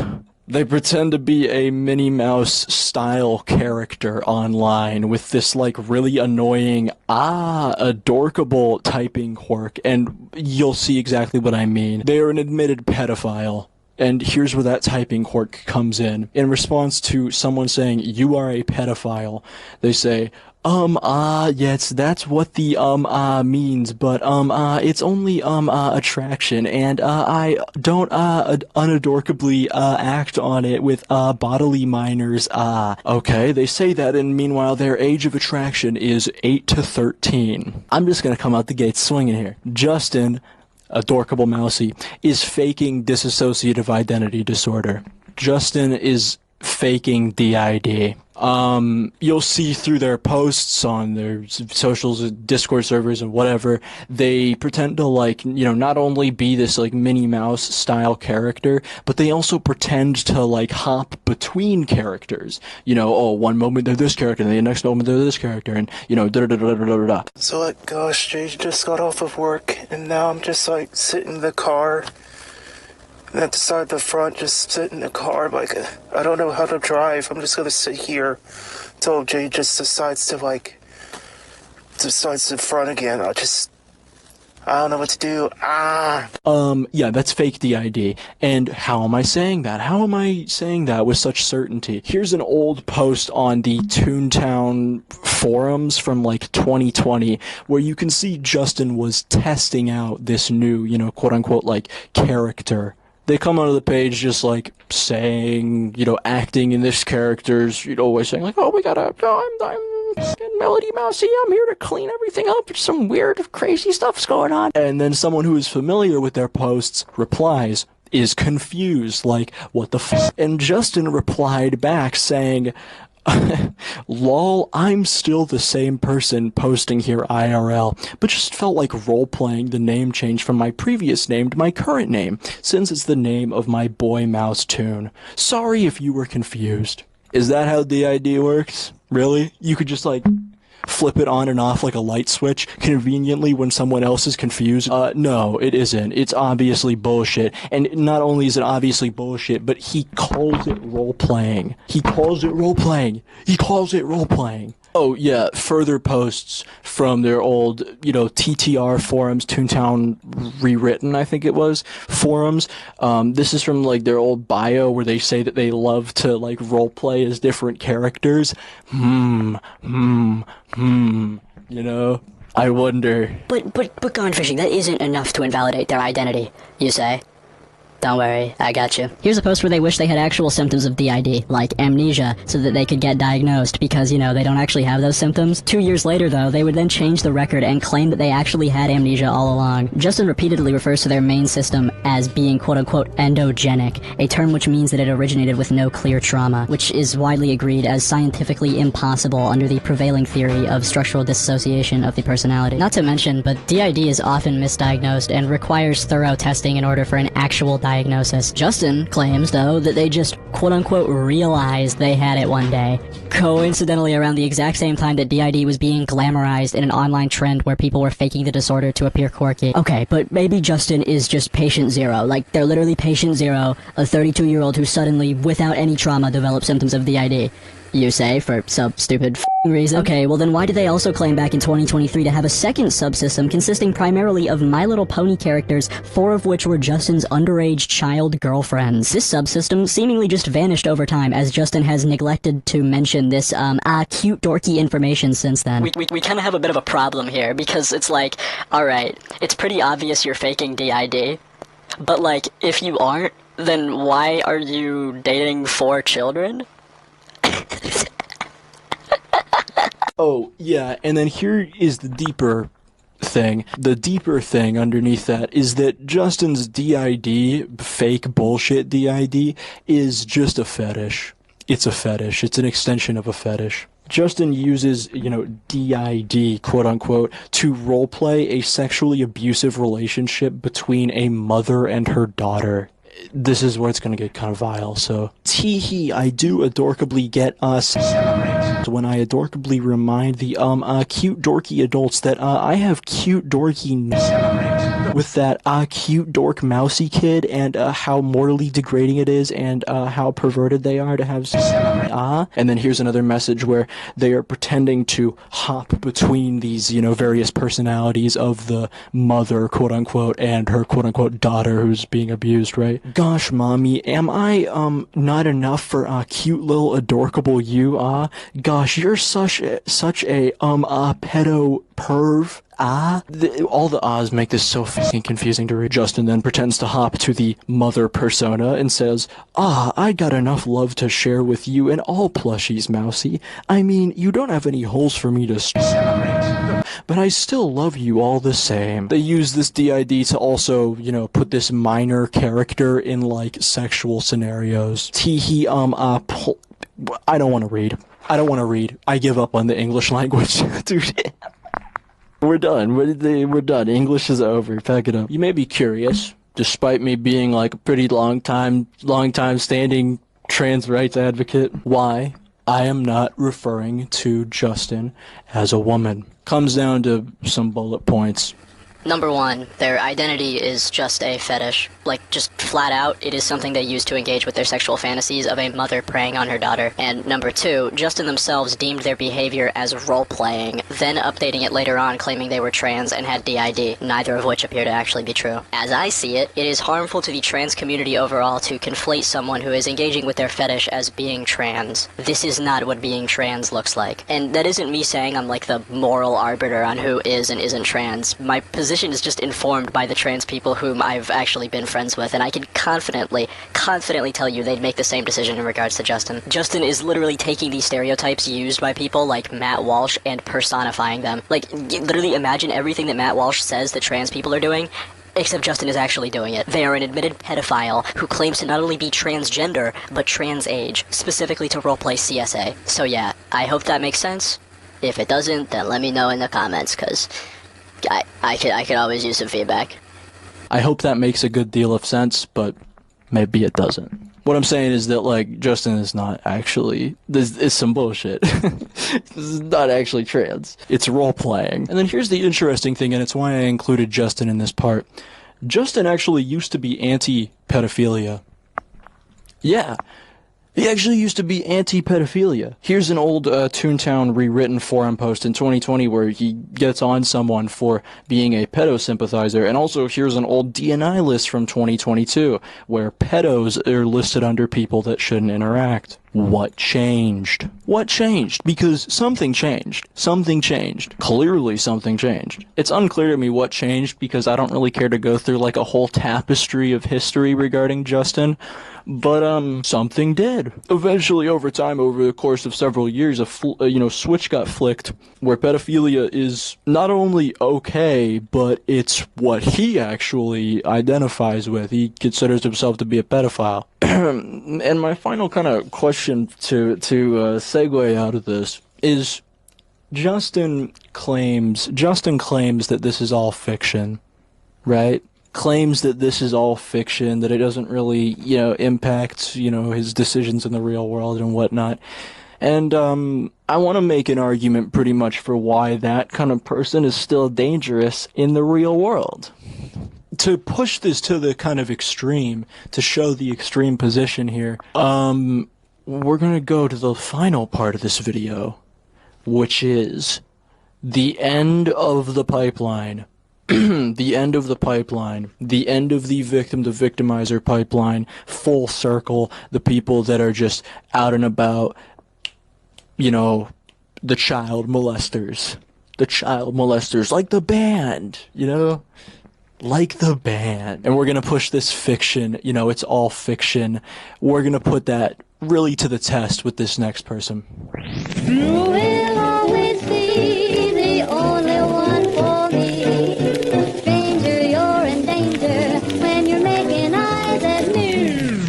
Sus is a 23-year-old pedophile from the East Coast who has next to no life outside of petty. He is homeless, living out of his car, working as a salesman at a f***ing mattress store, a wannabe IT guy in his spare time, with an extensive passion for the rape of infants. He has a lengthy history on petty, spanning multiple instances, being cute.lollyzon.top, cannibal.cafe, tummy.town, pawoo.net, sorcerer.ie, and rape.pet, his current one. On his current one, rape.pet, the one I just mentioned, he has gained a wealth of followers, which is over 600 at the time I wrote this, by posting about raping infants.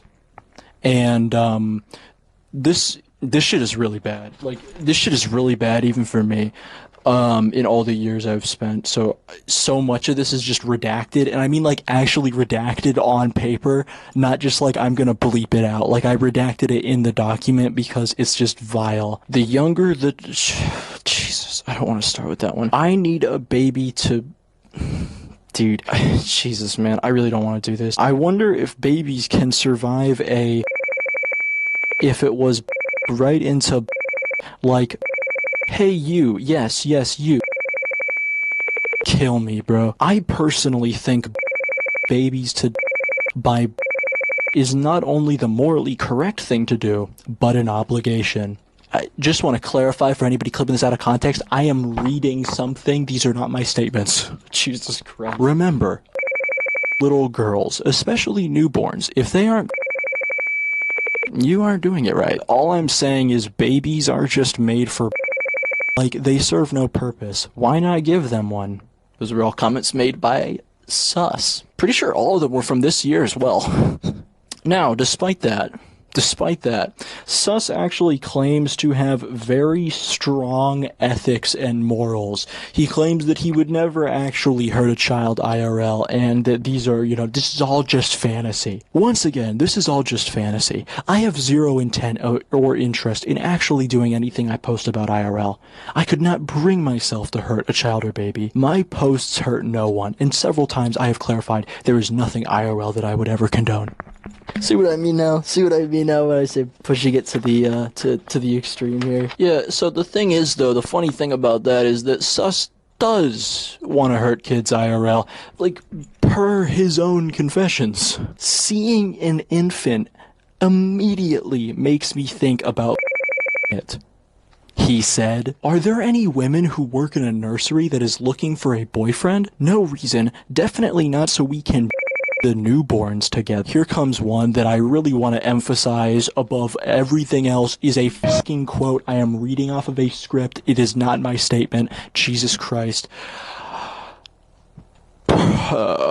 I just saw a 10-year-old walk by with one of the fattest asses in God. Kids are so fucking hot. Some cute little came in with her dad, and I want to take a picture, but I can't. Okay, Jesus, man. Need to volunteer at a daycare several times, earn trust. Then when the actual worker calls out sick, I'm all alone with them. ...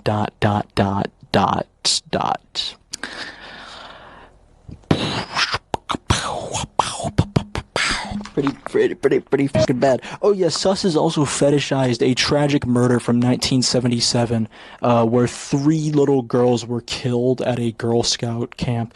He wrote an elaborate fan fiction about the event. This was a post captioning a graphic description of the killings that took place, saying, "This is why the news is the perfect place to go if you want to your brains out." Under the aforementioned post, he said, I have always believed, he says, children exist to be and by adults. Really, what other purpose do they serve? Yeah, man, I'm sure it's all fucking fiction, and you got some really strong morals and fucking solid principles. Literally, like, human garbage. Just want to make sure that's absolutely, like, crystal clear. Human garbage, the human equivalent of bile. This just in, though. This just in. Can we get my eyes visible here for this one? Despite all of this, Sus has actually claimed that it is me, not him, that is a pedophile. I am being fucking serious. He said, I have no doubt he has actual CP on his computer. It takes a special kind of person to want to sift through a bunch of pedophile thoughts floating around petty, and for them to be interested enough to dig deeper into that section of the internet. Okay, again, we're seeing the same thing that we saw with Ray. Because I am well-researched, that must mean I am a pedophile. Flawless logic. Imagine being a drama channel that has been called out for grooming children, something that even people on Petty haven't done. Not for real, how is some dude that has been outed as a pedophile trying to make videos about Petty like, dog, you are making yourself look worse. Okay, so I love learning things about me that I never knew. Apparently I'm a pedophile, and apparently this is a well-established fact, says Mr. Pedophile Baby Rapist. Watching the controversy vids, Gone Fishing has 0 credibility and clickbait thumbnails / titles. That's a new one. Needless to say, Petty is fine, because he is also a pedophile. Pack it up, everybody. They fucking got me. How else would he be able to dig so deep to find out the largest accounts and know their names to search them up? Bro is actively searching for pedophile posts and even says every Roblox player he comes across is a pedo. Bro knows what pedos act like because he is one. He has grooming allegations on him and and everyone thinks he's a joke. Oh, dude, I'm just getting fucking torn apart over here by the baby rapist. Dude, ref, get the ref on this. Let him breathe. Okay. And then he replies to someone else suggesting that it's suspicious that I have a Matrix account, saying, what else is on there? I'll tell you what else is on there. Nothing. I created the account to fucking talk to you guys. What do you think I have the account for? I just don't think he fully understands that being within Petty to an extent of knowing people by name to be able to search them up is proof of frequenting an instance. Like, how did he know what to search for and who was the most popular? Gee, I fucking wonder. I wonder, how did Gone Fishing do good fucking research? How is he well researched? This is witchcraft. Someone replies, context for the last bit? Did he groom someone? And then here's what Sus says in response. As far as I know from one of his exposed videos way down on the search, he got called out for grooming a kid on Roblox or something? Which makes sense considering he calls out Roblox quote-unquote pedos a lot. If it is anything to go off of and is accurate, then he copes by making drama videos of communities he's active in, which means he's active on Petty. Mic fucking drop, dude. That is just absolutely foolproof logic. Worth highlighting as well, Sus is a massive fucking loser who doesn't know how to talk to women, and he has suggested that this might even be the reason why he wants to rape children. I keep talking about ooh-oh baby sex, but like I only genuinely get happy and warm when I talk about cuddles, and then I realize, man, my exes were such cats, and I've never just genuinely felt affection.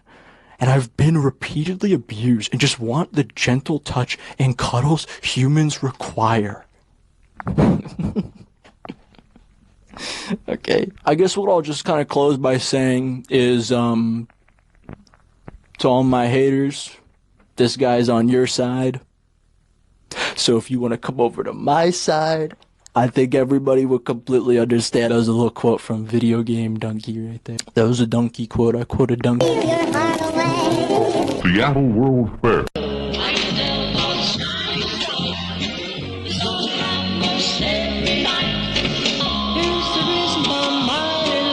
Nicholas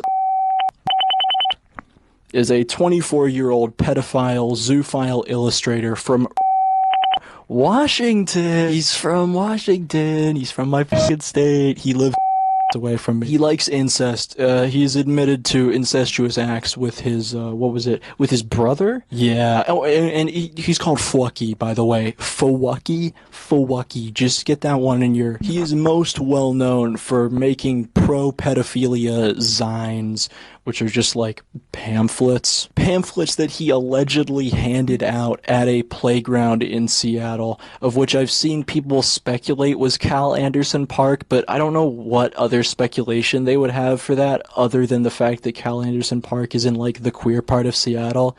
So, I don't know. Because as far as I know, there's nothing else indicating that he went to Cal Anderson Park specifically. Oh yeah, and he claimed that he handed out these pamphlets, these zines, with hyperpop artist Forlung.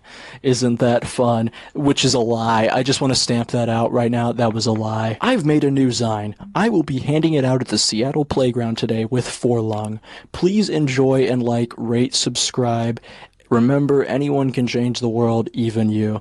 And then after the paraphiles found this post and posted it, he then came back and said, someone showed me the news earlier and we are so cooked, lol. There is truly nothing more stupid on this planet than a teenager with a phone. I didn't realize Forlung was this big of a deal. I thought she was just some random Sumerian musician these freaks kept accusing me of knowing, so I made a little joke. These people are genuine monsters, lol. I hear they're eating the cats and dogs in Ohio, guys. Definitely 100% real thing happening. This motherfucker's so insufferable. On the actual zines, there are 3 of them in total. Pedopunk, Compliance Punk, and then pamphlet number 3 is just called 2, which is it's Pedopunk 2. Now, I would rather go over these in a separate segment because they're like very visual things, and let's just mix it up a little bit, you know, so Do that. Why do I torture myself like this? This is gonna be the recording that I dissect Fwucky's infamous 3 different pamphlets. We're gonna start with the first one, Pedo Punk. And I'm gonna read this to you like a fucking bedtime story is what we're gonna do. I love kids. I love youth. I love the power and the beauty inside every young mind, the spirit, the desire for freedom. They dare to dream of the impossible, of wondrous worlds completely unlike this one. You hate kids, ? You find them, quote-unquote, annoying? Children should be seen, not heard, huh? You. How could you hate something so beautiful? How can you hate someone so fucking helpless, broken, beaten, enslaved? Someone who can't even cry out for help because they don't know how to? Because no one will listen? Let's get back to this page though, because let's not get ahead of ourselves. Because we got some interesting illustrations here that I've obviously covered with big black squares. You're so cute is the text, and it says, kids are so I don't want to read that. You can read it yourself and I think the first time I had sex was when I was 8 or 9 and he was 7. He was so... Okay, Jesus Christ. Scenic Northwest. I wonder if he remembers it. I'm sorry, or am I? ? Whenever we were alone, we'd... each other. Everything feels so blurry now. Nothing feels as warm as when I was a kid, exploring freely, fully, happily. You'd rather see us strung up like chickens, crucified, hollowed out, mocked, destroyed. You want to crush us into tiny fragments, so small that no one will ever see or hear them over the roar of your self-applause and the slurping of your tongue on your oppressor's boot. Who exactly is who's my oppressor's boot that I'm like, yes, I hate pedophiles, but also I love being oppressed by my nebulous oppressor as an Italian man, you know? Well, you lost before you even started. You will never make me as hollow as you are. You will never. Oh, and then the text goes on, you will never get what's inside me. You fucking lose. You will never experience the endless, insatiable, heart-rending love, and then love printed over and over and over again like a schizoid, and then even if you got me, you won't get it. Okay. And obviously we have some joyous, really disgusting depictions here that I've obviously covered. Okay, and then this is the back. It just says you're beautiful and I love you. Thanks, man. Let's get to the next one. So this one is lesser known, but this is his second ever zine. This one is called Compliance Punk, and the best way I can describe this is like a 15-year-old's understanding of nonconformity. So as you can see, we just have like some just simple, it's supposed to be like the Bible, obviously. Oh, very evocative imagery we've got, Fwucky. Let's see. Okay, so then we have some more depictions of religiosity, crosses and whatnot, and then I am normal, I am not bad. I go to work and contribute to society. I am normal. I am not bad. I go to work and pay. And it just continues. It's like we live in a society. Level of like shallow critiques. And then the text gets more bold and it starts getting messed up. And I am not bad. I do not have impure thoughts. I do not I do not have taboo desires. I am normal. I am not bad. Everything I like is normal. Everything I like is normal. Everything I look at is normal. I am normal. I am not bad. I respect the law. I conform. I am valuable. I am a member of society. I am normal. I am not bad. I do not have impure thoughts. I am all the hypocrisies of man, the evil that men do. Oh no, that is so fucking powerful imagery, Fwucky. Holy fucking shit. Did you catch that? You guys may not have catched that, but like it ends with I am worth, and you go to the next one. Oh, bro, freaking died. This is fucking powerful imagery right here. This is the voice of a generation right here. Oh yeah, the back cover is him hanging from the cross.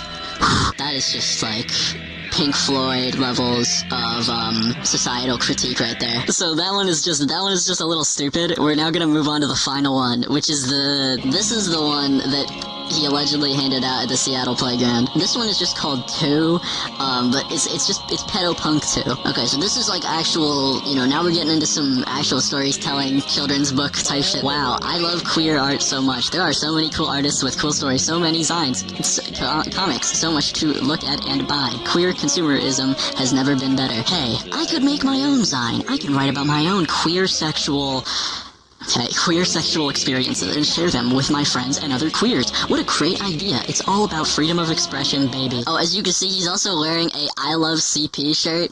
Yes, actually. And you can tell that it's an I Love CP shirt because look at the way that curves there and look at the way that arches there. Roscoe works hard and creates a sign of his own, creatively expressing the highs and lows of being a gay cub lover in modern society. It's cute and fun and thought-provoking. Roscoe shares his Zine with all of his friends, family, and even animals on the street. He visits playgrounds and gives Zines to unsuspecting, innocent, cute children in all caps. They love the cute art and they resonate with the heartfelt message of love and happiness. Yeah, and then this next one I had to censor because it's art of the child. So, but let's read this one. Roscoe's Zine is really popular. More and more animals come out as pedophiles, zoophiles, and cub lovers, sharing their queer experiences with the world. Self-grooming becomes popular among young cubs seeking attention from pedos. Fucking pedos. Roscoe is really happy and proud of himself. Art is powerful. Okay, world attitudes began to shift. The age of consent is abolished worldwide. The world order crumbles. A new one rises. Y'all are not ready for this one. The Pacific Northwest, PNW, becomes the seat of the pedophile New World Order.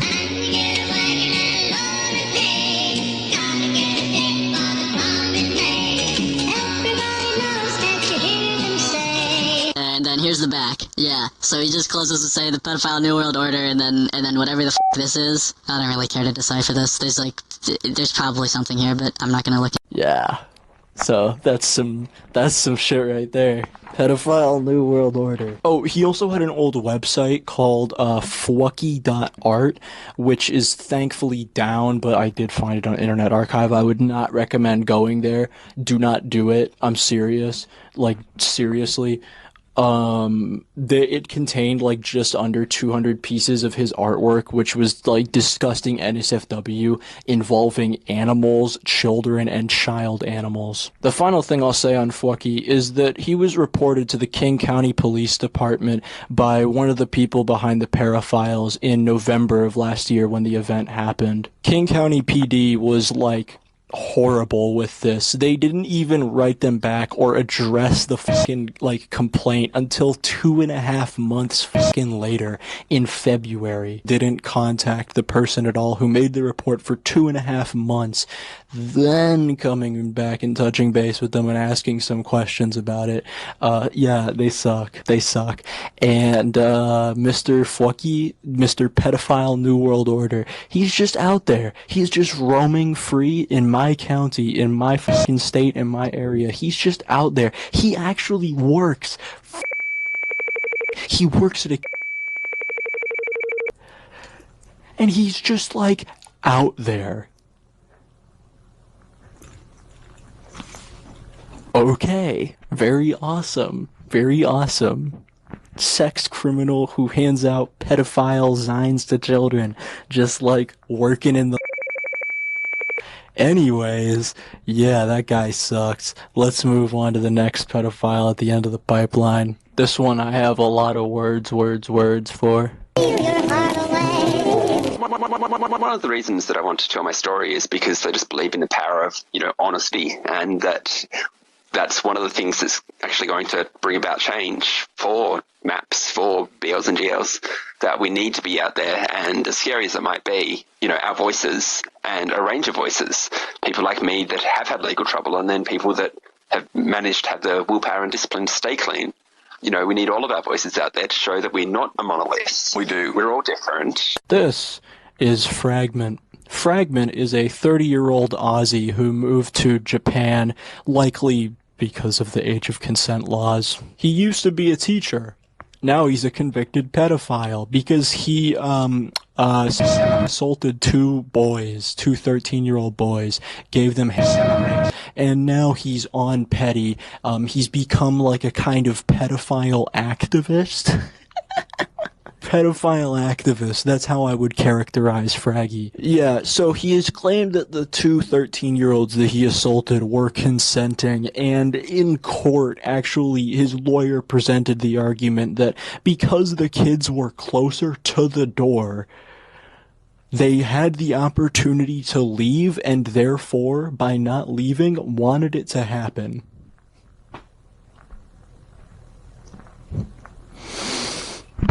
Fragment has a wife and a family. He has a 4-year-old daughter. He told me in conversation that he doesn't actually love his wife. He called it an arranged marriage on behalf of himself. Like, you either have this kind of compromised relationship with someone you're not really that attracted to, but hey, at least I'll be able to make a family and that'll be worth it. And that's kind of what I thought when I married her. And I thought that I'd be able to... Wait, so it wasn't like as like dream come true as if it would have been like with a child? Yeah, I thought I'm never going to be happy. I'm never going to be able to have the relationship I want with, an adolescent boy. But when I'm 80, if I can have grandkids around me when I'm on my deathbed, like, at least that's something. So I kind of went into it with almost like an arranged marriage for myself kind of attitude. And of his 4-year-old daughter, well, he told me in conversation that he would rather have his 4-year-old daughter be with a pedophile than someone her own age. That's what he said. He told me that. As a father, he admitted that. He said that to me in conversation. Obviously, I couldn't promote this because it would be illegal, but thinking about my daughter when she's in her teen years, getting with a peer who's just interested in getting himself off versus being with a more mature, experienced partner that would actually know how to make her feel better, to me, that would actually be my preferred relationship for her. I'm sorry to butt in here, but I just can't let this go. I cannot get over how creepy of a way this is to talk about your own daughter as a father. And I am sincerely sorry to his daughter if you are seeing this in the next, decade or two. Can make her feel better. No. He owns a website / forum called Map Union. What is it called? It is called mapunion.org.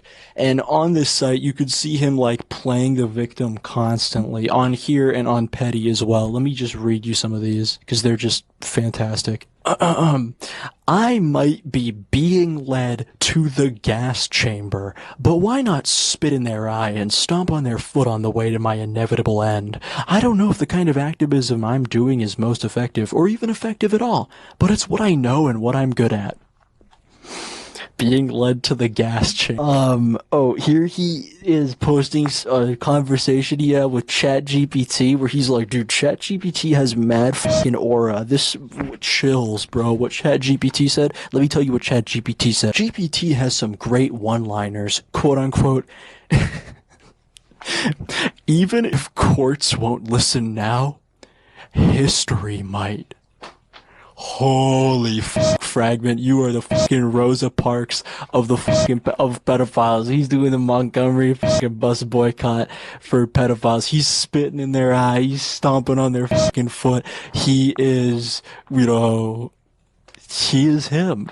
He's Himothy. He's also starved for attention. I guess I'm kind of feeding into him with this one. He's done multiple interviews, not only with me, but with various individuals. One of them being Mr. Girl. Mr. Girl. You know Mr. Girl, the cuties review guy? The I'm a pedophile, you goddamn right, I'm a literal pedophile guy? Yeah, that guy. Would you call yourself an offending pedophile? He's also done an interview with his mom, where his mom, defends him with heartless disregard for his victims. It's disgusting. This is just a little bit of it, but, here's a clip where his mom laughs at the idea that his victims would be suicidal, and then tries to redirect the conversation to, oh, how bad Fragment's gonna suffer because he's the perpetrator, oh no. And a family member said, but what about these poor boys? People kill themselves when things like this happen to them. And I just kind of felt like that was a very extreme reaction, because my reaction could be, well, how many people that have an attraction like my son Fragment does kill themselves? Like I said, he also talks to ChatGPT in his spare time. That's the thing you do when you don't have any friends. He claims to have radicalized ChatGPT to be pro-pedophilia, so... he's really changing the world one fucking step at a time. Oh yeah, and he also betrayed everybody. His thirst for attention, it actually got him into conflict with everybody else on Petty, who was like, don't do an interview with this gone fishing guy, okay? He's bad news, this gone fishing guy. And then he was like, look, guys, come on, I'm gonna do it. I'm doing it. I need the attention. We had the conversation, and I will air you some of the stuff from that conversation right the fuck now.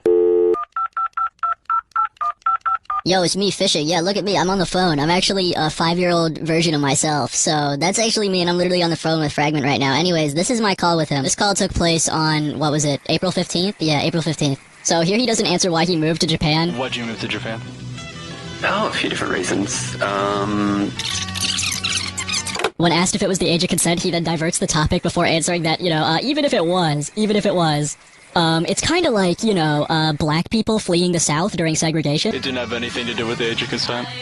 Like, no, but even if it did, that's kind of like a gay guy moving from the Middle East to the US because they think the laws are more just there. Like Harriet Tubman trying to, flee the South? Yeah, well, if you see the laws as unjust, then it is a civil rights movement, right? He then proposes a, quote-unquote, gradated idea of the age of consent where, I guess one would, as they mature, unlock, quote-unquote, more sexual activity. Instead of having it as a black and white line there, I think that a kind of more transition through the adolescent years between the ages of, say, 12 and 15. There should be a bit more gradation there. So what, we allow, kids that are, by age level, we, allow certain sexual activities, 13, they can do 14, they can do, and then we kind of not so much by activity. Then, when obviously confronted on how this is a stupid f***ing idea, he then tries to shift the topic to, okay, but imagine there's some percent of minors that can consent. What percent of people need to be able to consent to you in order to draw the line there? What percent of people? I would say all of them. 100. Okay. Even if, say, 10% of those people are with a teenager that can consent. That to me is a pretty big injustice. Well, I guess I just don't see eye to eye on the, maybe a minority of them, could consent. I don't think minors can. You think it's literally zero? Zero. Sorry, there are some things in this world that are just zero. 0 babies can do algebra. 0 dogs can speak English. And 0 minors under the age of majority can consent. This is just a fact. Upon realizing he doesn't have a sound argument, though, and man, I've done a lot of debates, but I never heard this one. This is a crazy trick, y'all. You debate might want to get this one down. Upon being confronted with the fact that he doesn't have a sound argument, he then says that what if we jump, 50 to 100 years into the future, and there's some groundbreaking, pedo proof, right? That comes out, some crazy science that comes out? Well, wouldn't I look pretty stupid for opposing pedophilia then? That's his argument. That's actually his argument. Except that, say, in 50, 100 years' time, my side wins out. What are they going to look back on this era and say, oh, they were saying that adolescents couldn't consent, how backwards, how close-minded. Given this hypothetical, he then goes out and proposes that there's some extreme injustice here taking place. If they could consent, and I'm facing prison for that, then that's an extreme injustice. So, whichever side is right on this, it's a pretty fucking big deal. He's just trying to erect a debate where there isn't one. Yeah. He then sets up his other amazing bulletproof argument, because he's obviously swamped with the fact that minors cannot consent. He then presents an argument by which he uses to discredit, all the facts. It's an argument that he uses to just shoo away every single piece of factual information, literally ever, by saying that the studies don't differentiate between quote-unquote willing and unwilling participants. Willing and unwilling participants. One thing that I looked for and couldn't find was evidence that separates willing and unwilling encounters. That research, as far as I found, doesn't exist. He wants to differentiate between minors who were raped by an adult that supposedly did it willingly and unwillingly. The obvious problem there is that a minor definitionally cannot engage in that fucking willingly. Using this absurd line of logic, though, he can then say, oh, well, maybe if your study included little 11-year-olds who wanted to be raped and said it was okay, maybe I'd listen, but if not, then it's just not good enough. So. Okay, so where's evidence that these are causing the same harm? Oh, well, it's based on these aggregates where they're analysed together. That's what I mean, there's no evidence. And that's what I use the word consensual, I use the word willing. There's no evidence showing a willing minor having negative outcomes. So here's where he says that he thinks that across the board, in every single situation, an adult being with a child is better than a child being with a child. Yes, actually. Being an adult that has engaged sexually with minors, I've seen how much my focus is on them and my caring is focused on them in a way that it wouldn't have been. Well, okay, so you're saying largely adults being intimate with minors is better than minors being intimate with minors. yeah, in terms of care and responsibility, I'd say yes. As long as it's quote-unquote ethical by his standards. You gotta be one of those good pedophiles in order to pull this one off. Here's something you're gonna see more of. Fragment showing his lack of empathy for his victims. He envisions that not only did his victims actually want it to happen, but that they also didn't want him to face punishment for doing it. He also claims that they were being forced to feel like victims. Okay, so one of them, when it first came out with his parents, he was, crying to his mum, no, don't do anything about this, like, I don't want you to do anything, like, he's got a family. The other one was basically just embarrassed by the whole thing and just wanted to get it over and done with as soon as possible. Our current system kind of forces people to feel like victims, even like forcing victimhood onto people is... The implication here is that victimhood was forced upon these boys. They don't actually feel like they're victims. From the court documents I've read, yeah, I'd say that's fairly accurate. When asked how this sexual encounter occurred, he then just zigzags about his own personal life in a way that I can only really describe as, oh, well, I guess I was just too gosh darn nice. Yep, throw the handcuffs on me, I guess, yeah. My weakness was being too nice and open. That's why I got those two f***ing middle schoolers. How did this sexual encounter, like, what was the instigation here? So, basically, I let myself not have boundaries with the students and basically felt like one of them.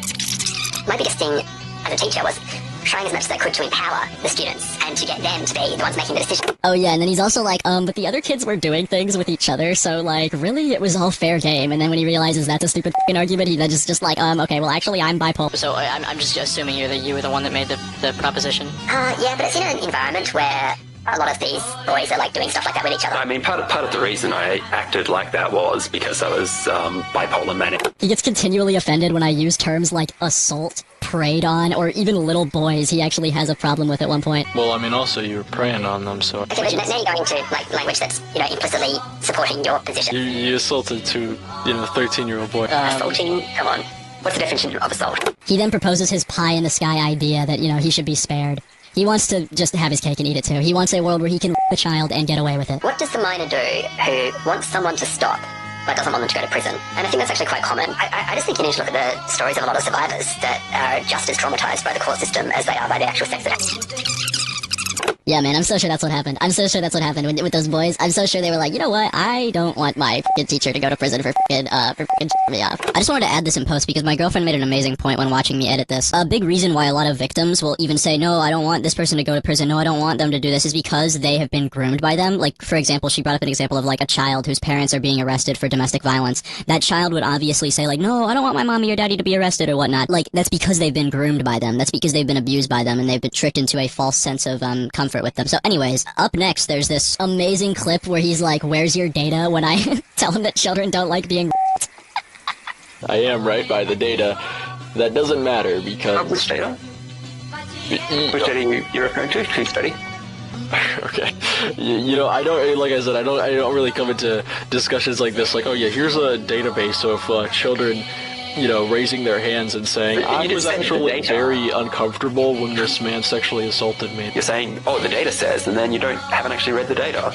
And then for a grand finale near the end, he pulls this whole, like, disgusting victimhood narrative together just to its logical conclusion. Just kind of scoffing at the idea that his victims are traumatized for life by what he did to them. I'm not kidding. Like, he actually laughs about it under his breath and then says that he's actually the victim because of the justice system. They're gonna fucking live with that into their adult lives, and that's gonna impact them for the rest of their lives. Then you'll go free, and those boys are not... They don't get to go free like that. They are gonna be kind of forever confined by, and you can kind of scoff at that, but it's just the reality. The idea that there's nothing traumatic for, perpetrators is, yes. Oh, it's not that there's nothing traumatic for perpetrators, but you're the perpetrator. You did it. You can be like, okay, well, you're gonna suffer psychological long-term consequences, but like, really, deal with it. You did that. Yeah, I had enough of this guy. I say, and I walk off the fucking screen. Fraggy time over. We're going on to brighter pastures. Here's a fun one. They're all fun ones. That's the spoiler. That's the real lesson here. Let me tell you the legend of Poachy Raccoon. Not Poachy the Raccoon. Poachy Raccoon. Christopher is a 37-year-old convicted pedophile, level 3 sex offender. Did you know that the sex offender registry has levels? Yeah, it has levels, and he's ranked as a level 3, which is the fucking highest. It's like the rate of reoffending or risk of reoffending. He's also a plushophile, zoo sadist, and frequent petty user from his hometown of New York. I shouldn't need to say this, but he's unemployed living with his parents. This is what he looks like. And the beautiful thing is that I can just show you this because this is actually photos from the National Sex Offender Registry. Here's the thing about Chris, Mr. Completely unreported. Unreported. I don't mean underreported. I mean unreported. Not a single video has ever been made about him on any platform at the time I am fucking saying this. He's not even been mentioned as far as I know. He's had about 2 to 3 posts about him made on Kiwi Farms, and they were from roughly 7 years ago. The silence around his name is shocking because of what I'm about to get into. Pochi has been a baby for over 20 fucking years, since before I was even born. Since before I was even born, dude. And he had actually previously denounced pedophilia in an apology to the baby fur community in 2005. Once again, I apologize for all my actions that were inappropriate, and I will never do this again. If I do wear a diaper, I will not wet it unless I am alone. I apologize to all baby furs and want to make it clear that most of them aren't as immature as I was being. I am sorry. I hope I can fix my reputation amongst everyone. I am extremely sorry to anyone I have bothered directly or indirectly. I also apologize to the baby fur community, as I may have brought out the things people find bad about baby furs. Baby furs are not pedophiles, and we do not shit ourselves and stay around other people. I have never done that and will never do that. I really didn't think the peeing was that big of a deal. I knew leaking is, but that was unintentional. If I ever even think something might even slightly be a problem, I will not do it. I hope I can be given the chance to show you that this experience has made me notice that I am an asshole and I am going to fix it, because I really don't want to lose my best friends. Well, I think that aged quite well, Chrissy. I think that aged quite well. Yeah, he was heavily disliked in the baby fur community for the actions outlined there. Yeah, so 9 years later, in 2014, the FBI carried out a search warrant on his house following a lengthy investigation into a message board he was a part of known as H2TC, which was short for Hurt to the Core. They seized his computer, finding that he had used Tor to access chat rooms and message boards where he downloaded and posted child as well as posted about his extensive desire to rape infants. He was sentenced to 8 years in prison and a lifetime on the sex offender registry. During his incarceration, he sued the prison system for not letting him have stuffed animals in his cell. I am fucking serious. He said that in order for him to meditate, this is a direct quote, in order for him to meditate on enlightenment, he must do so in the presence of at least 2 stuffed animals, and that he has a quote-unquote strong spiritual connection with the spiritual essence of stuffed animals. After his release in 2021, he took a case up with the New York Supreme Court to lower his designation on the sex offender registry. They obviously fucking shut that shit down. And since then, unknown to the public, Pochi has joined Petty to continue the very same activity that got him in jail in 2014. He's currently registered on at least 5 different instances, those instances being Rip.pet, Barag.net, a really long one that is The Little Lounge, Cunny.beauty, and Rip.baby. Jesus Christ. Here's some of his posts on Petty. This is a very recent one. Was to fantasies of baby when I dose of methamphetamine while typing to imagining it was happening for real. The second after I over and over again for a few seconds of absolute bliss, I was able to actually convince myself that even after that, I just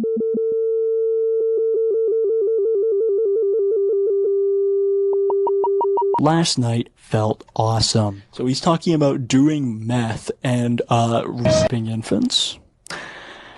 Okay? If you want to see live Zeusade, message me on my session. Pochi is my ID. If you want to see live Zeusade, message me on Matrix. Pochi is my ID. If anyone else here is into Zeusadism, please message me on my session. My ID is Pochi. He was really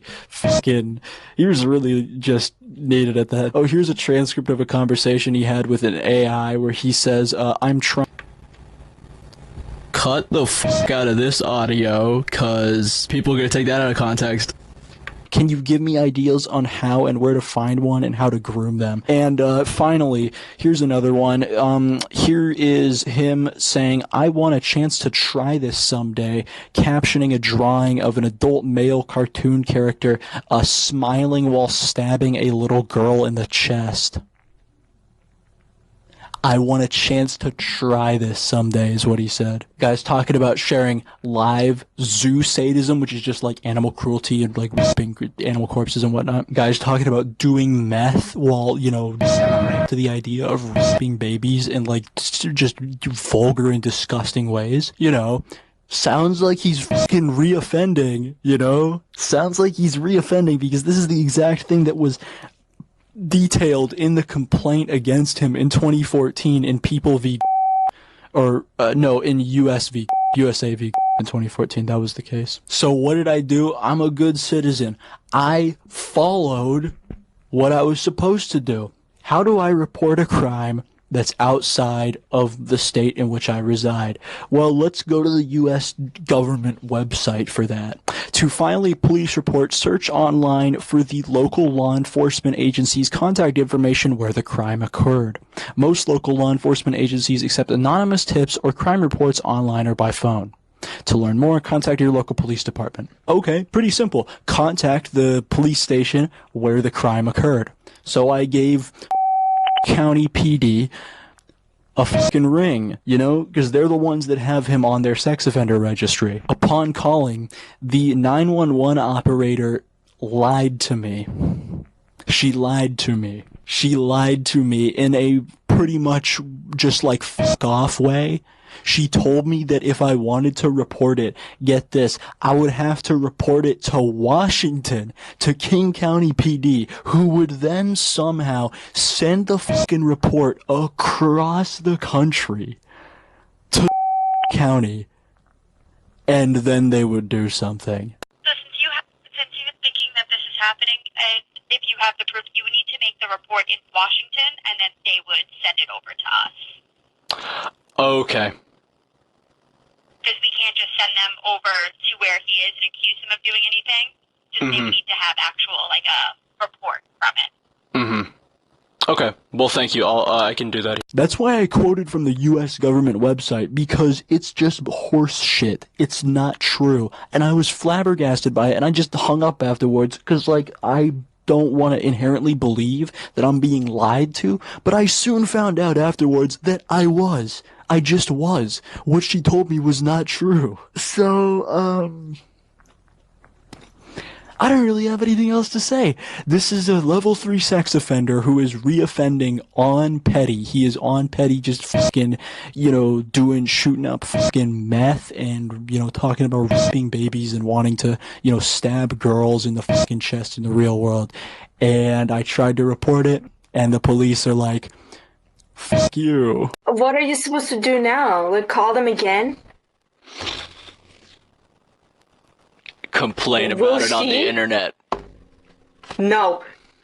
Good. The strongest motherfucking option. Complain about it on the fucking internet. That's it. That's the segment. That's what I have to say. Fuck the county PD, fuck every fucking police station in the fucking country, because they are fucking royally incompetent. That's what I gotta say. And we're moving on.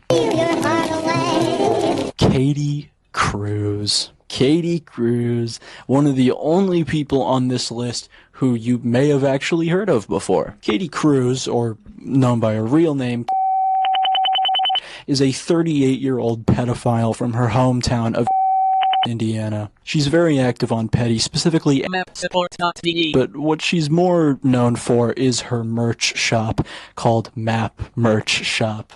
Hey there, it's Maddie, your map-loving friend, and Pride Month is just around the corner.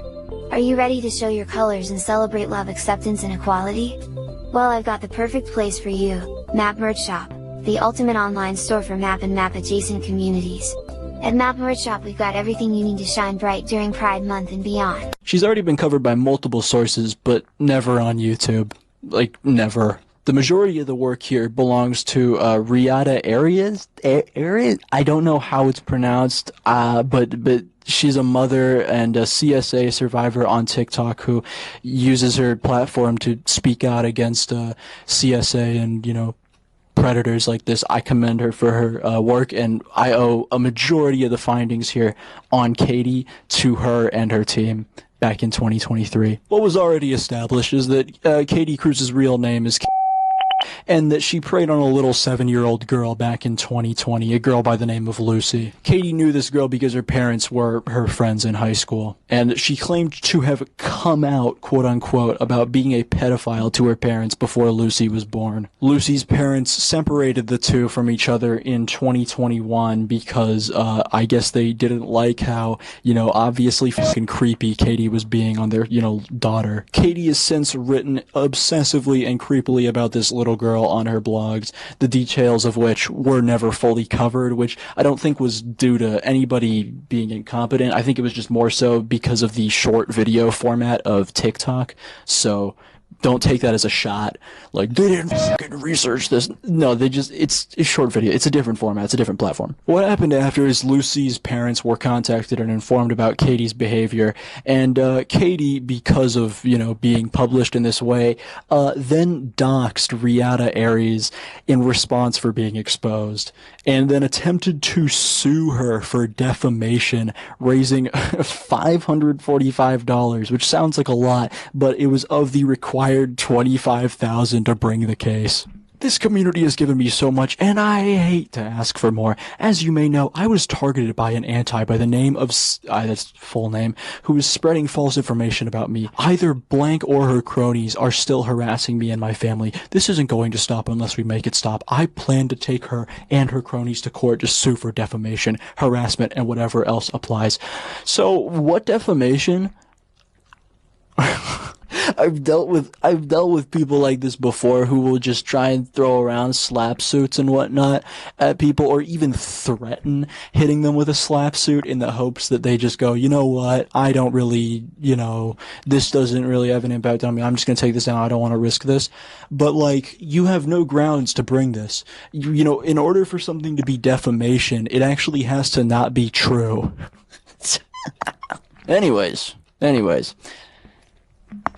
This is where it gets into my own findings. My own findings of the topic is that Katie's conduct was, like, wholly underreported. Like I said, mainly because of the short video format of TikTok, so it's not to the fault of the people that were covering it. If you actually look into it, her behavior rises to the criminal degree of stalking. Stalking this little, you know, like, what now, 9-year-old girl? How old is she now? 12? 12.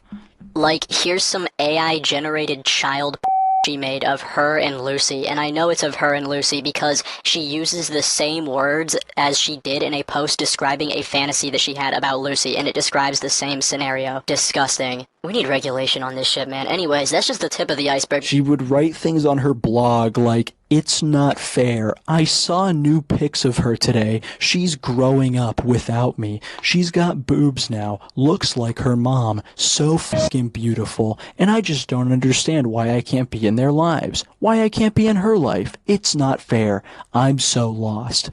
Okay, and this next one is particularly psychotic. This is a fantasy that she talks about having with this little 12-year-old girl. This is what was playing out in my head last night. I'm spending the day at Lucy's house with her and her parents. An alert sounds on all of our phones that a ballistic missile is inbound. I hold Lucy. I'm sure she already knew the answer, but she asks if we're going to die. I don't sugarcoat it. Most likely. I said as tears started running down all of our cheeks. Lucille, I love you so much. You're my best friend and soulmate. You're the girl I've always dreamed of spending the rest of my life with. I just didn't realize it was going to be this short. Will you marry me? Really dramatic thing to be turning the page on. Her eyes widen, and she starts sobbing and wrapping her arms around me. Yes, Katie, I'll marry you. I pouted my lips, and she planted a passionate kiss on me. I looked at her parents, and with only a few minutes until midnight, they didn't seem to mind. Lucy's mom was even smiling a bit. Lucy and I held each other tight as we awaited our certain fate. At the stroke of midnight, in a flash with the radiance of 1,000 suns, we ended our journey on this earth together. Disgusting. Disgusting. Disgusting. Disgusting. Times a million disgusting. Oh yeah, here's another thing from my own personal findings about Katie. I wrote an anonymous question to Katie's Straw page asking about her relationship with her mom, to which she replied, "My mother was one of the first people I came out to. I can't say that she approves of me being a MAP, but she loves me regardless of my orientation. She understands and believes that I'd never hurt a child. However, it has been a point of contention at times.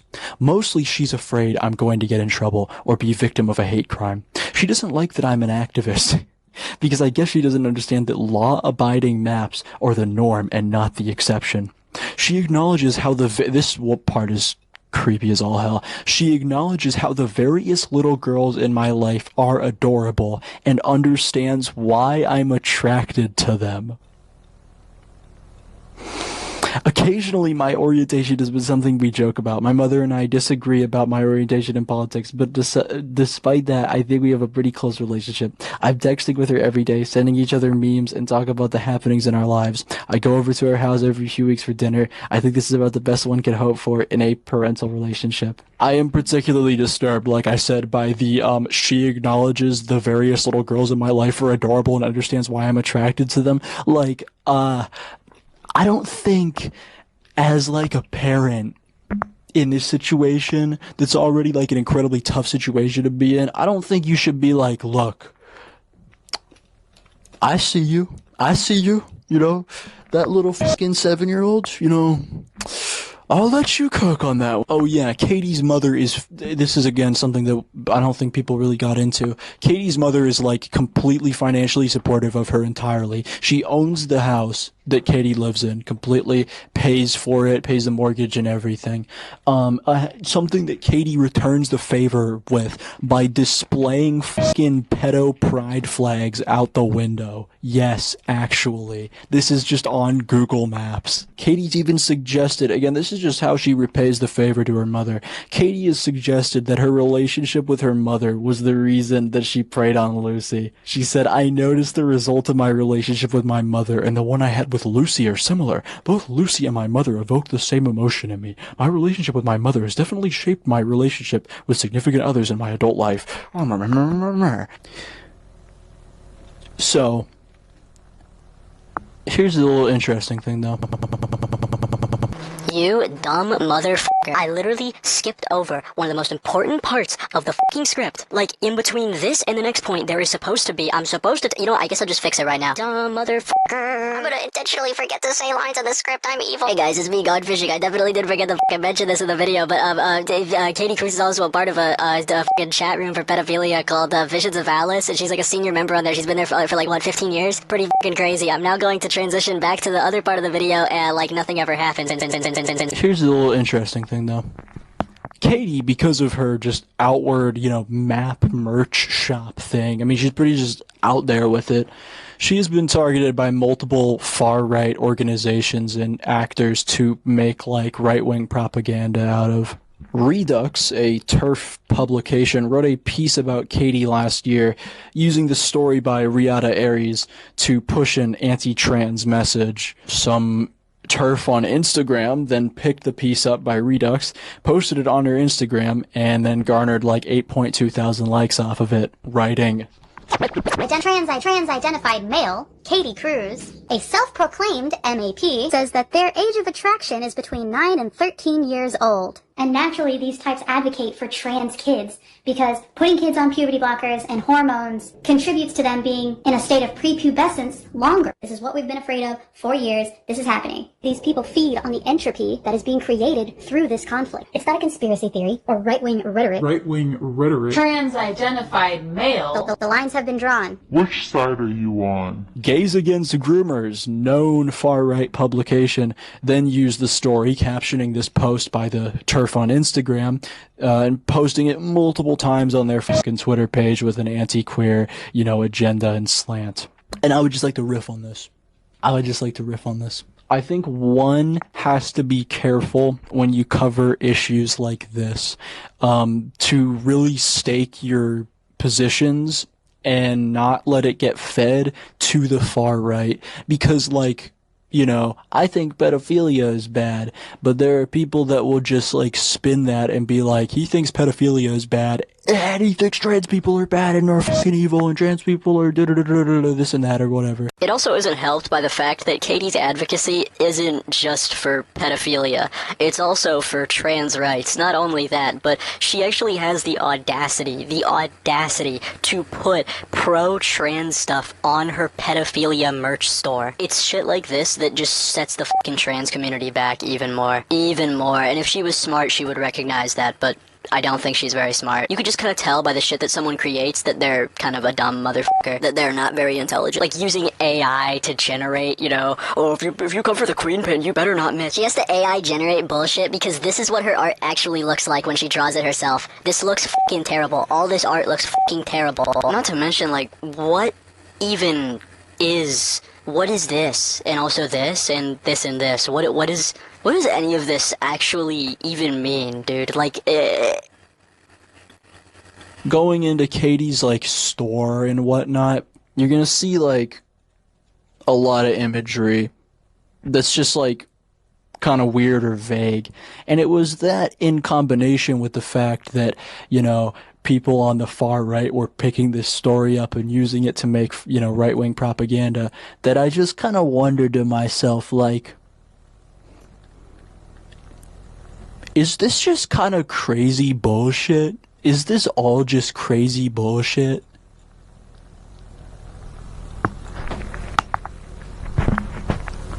So there's this tweet I saw the other day 2 months ago. that made me think a lot about the stuff I've been talking about. It was a tweet that essentially read like, you guys are fucking stupid. Do you really think that pedophiles are using symbols like this? Like, ha ha ha ha ha ha, what an idiot. It was a pretty cynical take that kind of brought me back to reality in terms of what the average person understands about this, new pedophilia movement. 60,000 likes with hundreds of people pouring in, making fun of anyone who dared to take these symbols seriously. People calling the OP transphobic, homophobic, claiming they were spreading fascist propaganda and QAnon Pizzagate-style conspiracy theories. Now, in a way, I do understand the cynicism, but that does kind of go too far when you're actively spreading misinformation. Yes, misinformation. As this tweet with 60,000 likes is sadly mistaken. The only symbols I couldn't confirm here were the emojis, but aside from that, every other one here has been identified and used by pedophiles on Petty. Even this one, meow, which I've seen many people doubt the authenticity of, so to speak. This symbol was created by a pedophile known online as Lecter, who is also the owner of NNIA.space, and it's been used as a symbol of pedophilia online for about 5 years now. Not only that, but a fair amount of these other symbols were actually recognized by the FBI, per a leaked document in WikiLeaks. And as for the people that are claiming this links back to an anti-LGBT subreddit, that also isn't true. It was actually created by a leftist queer group that targets pedophiles. They go by the Paraphiles, also known as the Pred Sharks Telegram channel. Again, I really do understand being cynical about this, but the truth remains nonetheless. Yes, it may even be true that many of these symbols were adapted or sourced from other places, but that doesn't discount that pedophiles are actively using them. Saying all that, though, I will admit it does just kind of sound crazy.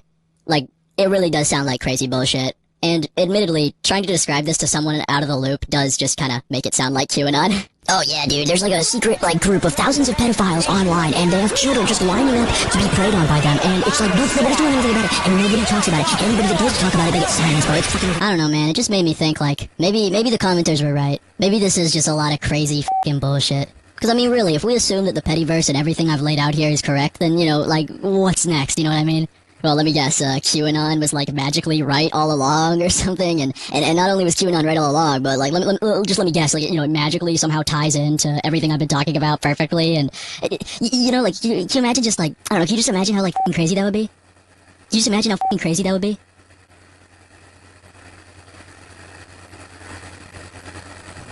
Due to Poe's law, I am unable to... Out of all the patrons of this video, there was one whose words rung in my head like an alarm clock. Flucky. The penultimate page of his Tuesine, reading that the Pacific Northwest will become the seat of the pedophile New World Order. This didn't sit right with me, and it was digging in further that I noticed something insidious. On the back of the Zine, every letter of the alphabet is used, except for 3, J, Q, and X. If you add up all the numbers he drew, 2, 2, 2, 1, 1, 1, and 1, you get 10. J is the 10th letter of the alphabet, so you could cross J off, leaving you with Q and X. Well, it just so happens that Flucky's signature is also at the bottom. And do you know how old Flucky is? Yeah, that's right, exactly 24. So we can cross off the 24th letter of the alphabet, being X. This leaves you with just one letter, Q. This revelation sent me into shock. Had Donald Trump himself ordained me with this task? It must be so. And for that, I kept digging. Holy fucking shit, man. I then discovered their roots in Satanism by rearranging Adorkable Mousie's cryptic perfectly into the Freemason compass. Cruz being a senior member of the Visions of Alice obviously pointing me towards my own Vision of Alice. Lake Alice in Fall City, Washington. That thing that Venom Wave said, sharpest map. Well, what if we interpret that literally? Leading me to the map of Lake Alice. Holy fucking shit. Their Illuminati connections run deeper. The infamous pedo I interviewed earlier, for example. If you run his name through English gematria, cross that with Hebrew gematria, you're left with the key, Illuminati King. It was clear at this point I was dealing with some kind of cult. Sus, the legendary baby-snuffing child of fanfic of a brutal murder from 1977 called the Oklahoma Girl Scout Murders. Upon further research, this killing was a ritualistic act done by a skinwalker. Sus praising this killing is enough to suggest that he too must be a part of this cult. Urubu happened to give away the name of this cult by calling it the We can also infer it's a vampiric cult because Urubu herself is a vampire. Hershey Raccoon in jail, he sued the warden for not allowing him to stuff animals while needed to do so for his religious beliefs. This obviously suggests some kind of sadistic sex ritual involving stuff. Greater insight into the wider practices, alleged actions of various members who encourage child sacrifice. Oh my god. I think Q was right. Holy shit, the answer here is so obvious. We're dealing with a satanic cult that kills and rapes children and drinks their blood. It's... You hear that? Sounds like it's coming from out there.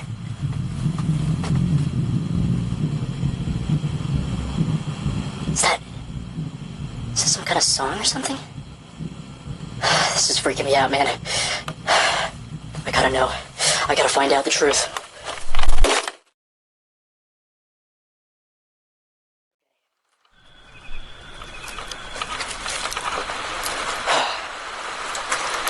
I've been trekking through the fucking woods for hours, bro.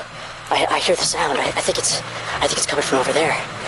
It's coming from over there. I gotta look at my fucking wrist game, by the way. Holy fucking, the sound it's coming from over there. I gotta, on my journalistic integrity, I gotta get to the bottom of this.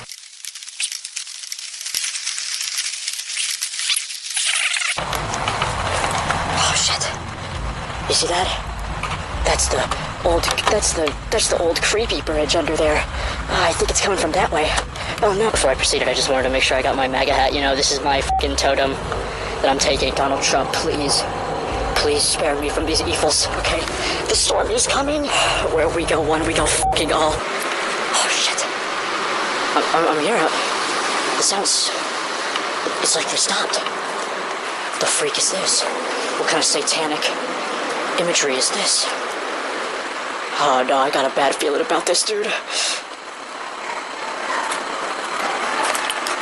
Oh no, I hear the cultists. I think they're coming. Wait, what is this though? Some kind of newspaper device. That's some kind of newspaper. There has a pentagram drawn on it. What does it say there? It says, "We used to simply disagree, now we don't agree on..." Hey there, it's Maddie, your map-loving friend, and Pride Month is just around the corner. Are you ready to show your colors and celebrate love, acceptance, and equality? Oh shit.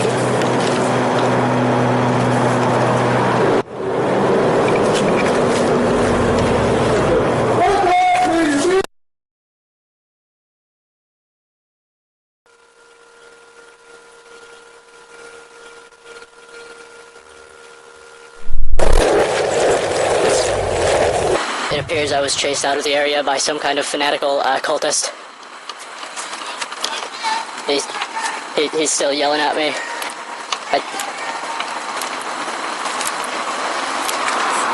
Well, you know, I think we learned a valuable lesson today. Pedophilia has fucking hands. They sent that guy on me, okay? They sent their agents for me. The Pettyverse sent their agents at me. I escaped out of there barely with my fucking life, okay? But luckily, I retrieved this artifact. I retrieved the newspaper from the den of the fucking satanic pedophiles.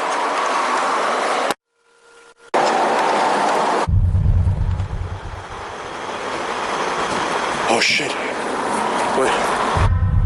The newspaper, I think it's doing something. It's summoning. Oh no. It's summoning.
fucking fishing show.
Kill the intruder.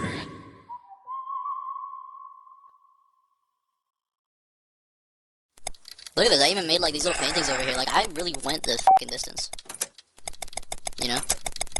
The 10 new people that I'm gonna get with this video that, you know, that don't already have an opinion on me are gonna be like, wow, this guy really does a lot. I should subscribe to his channel. And then some f***'s gonna come along in the comment section and be like, actually, gone fishing literally kills people.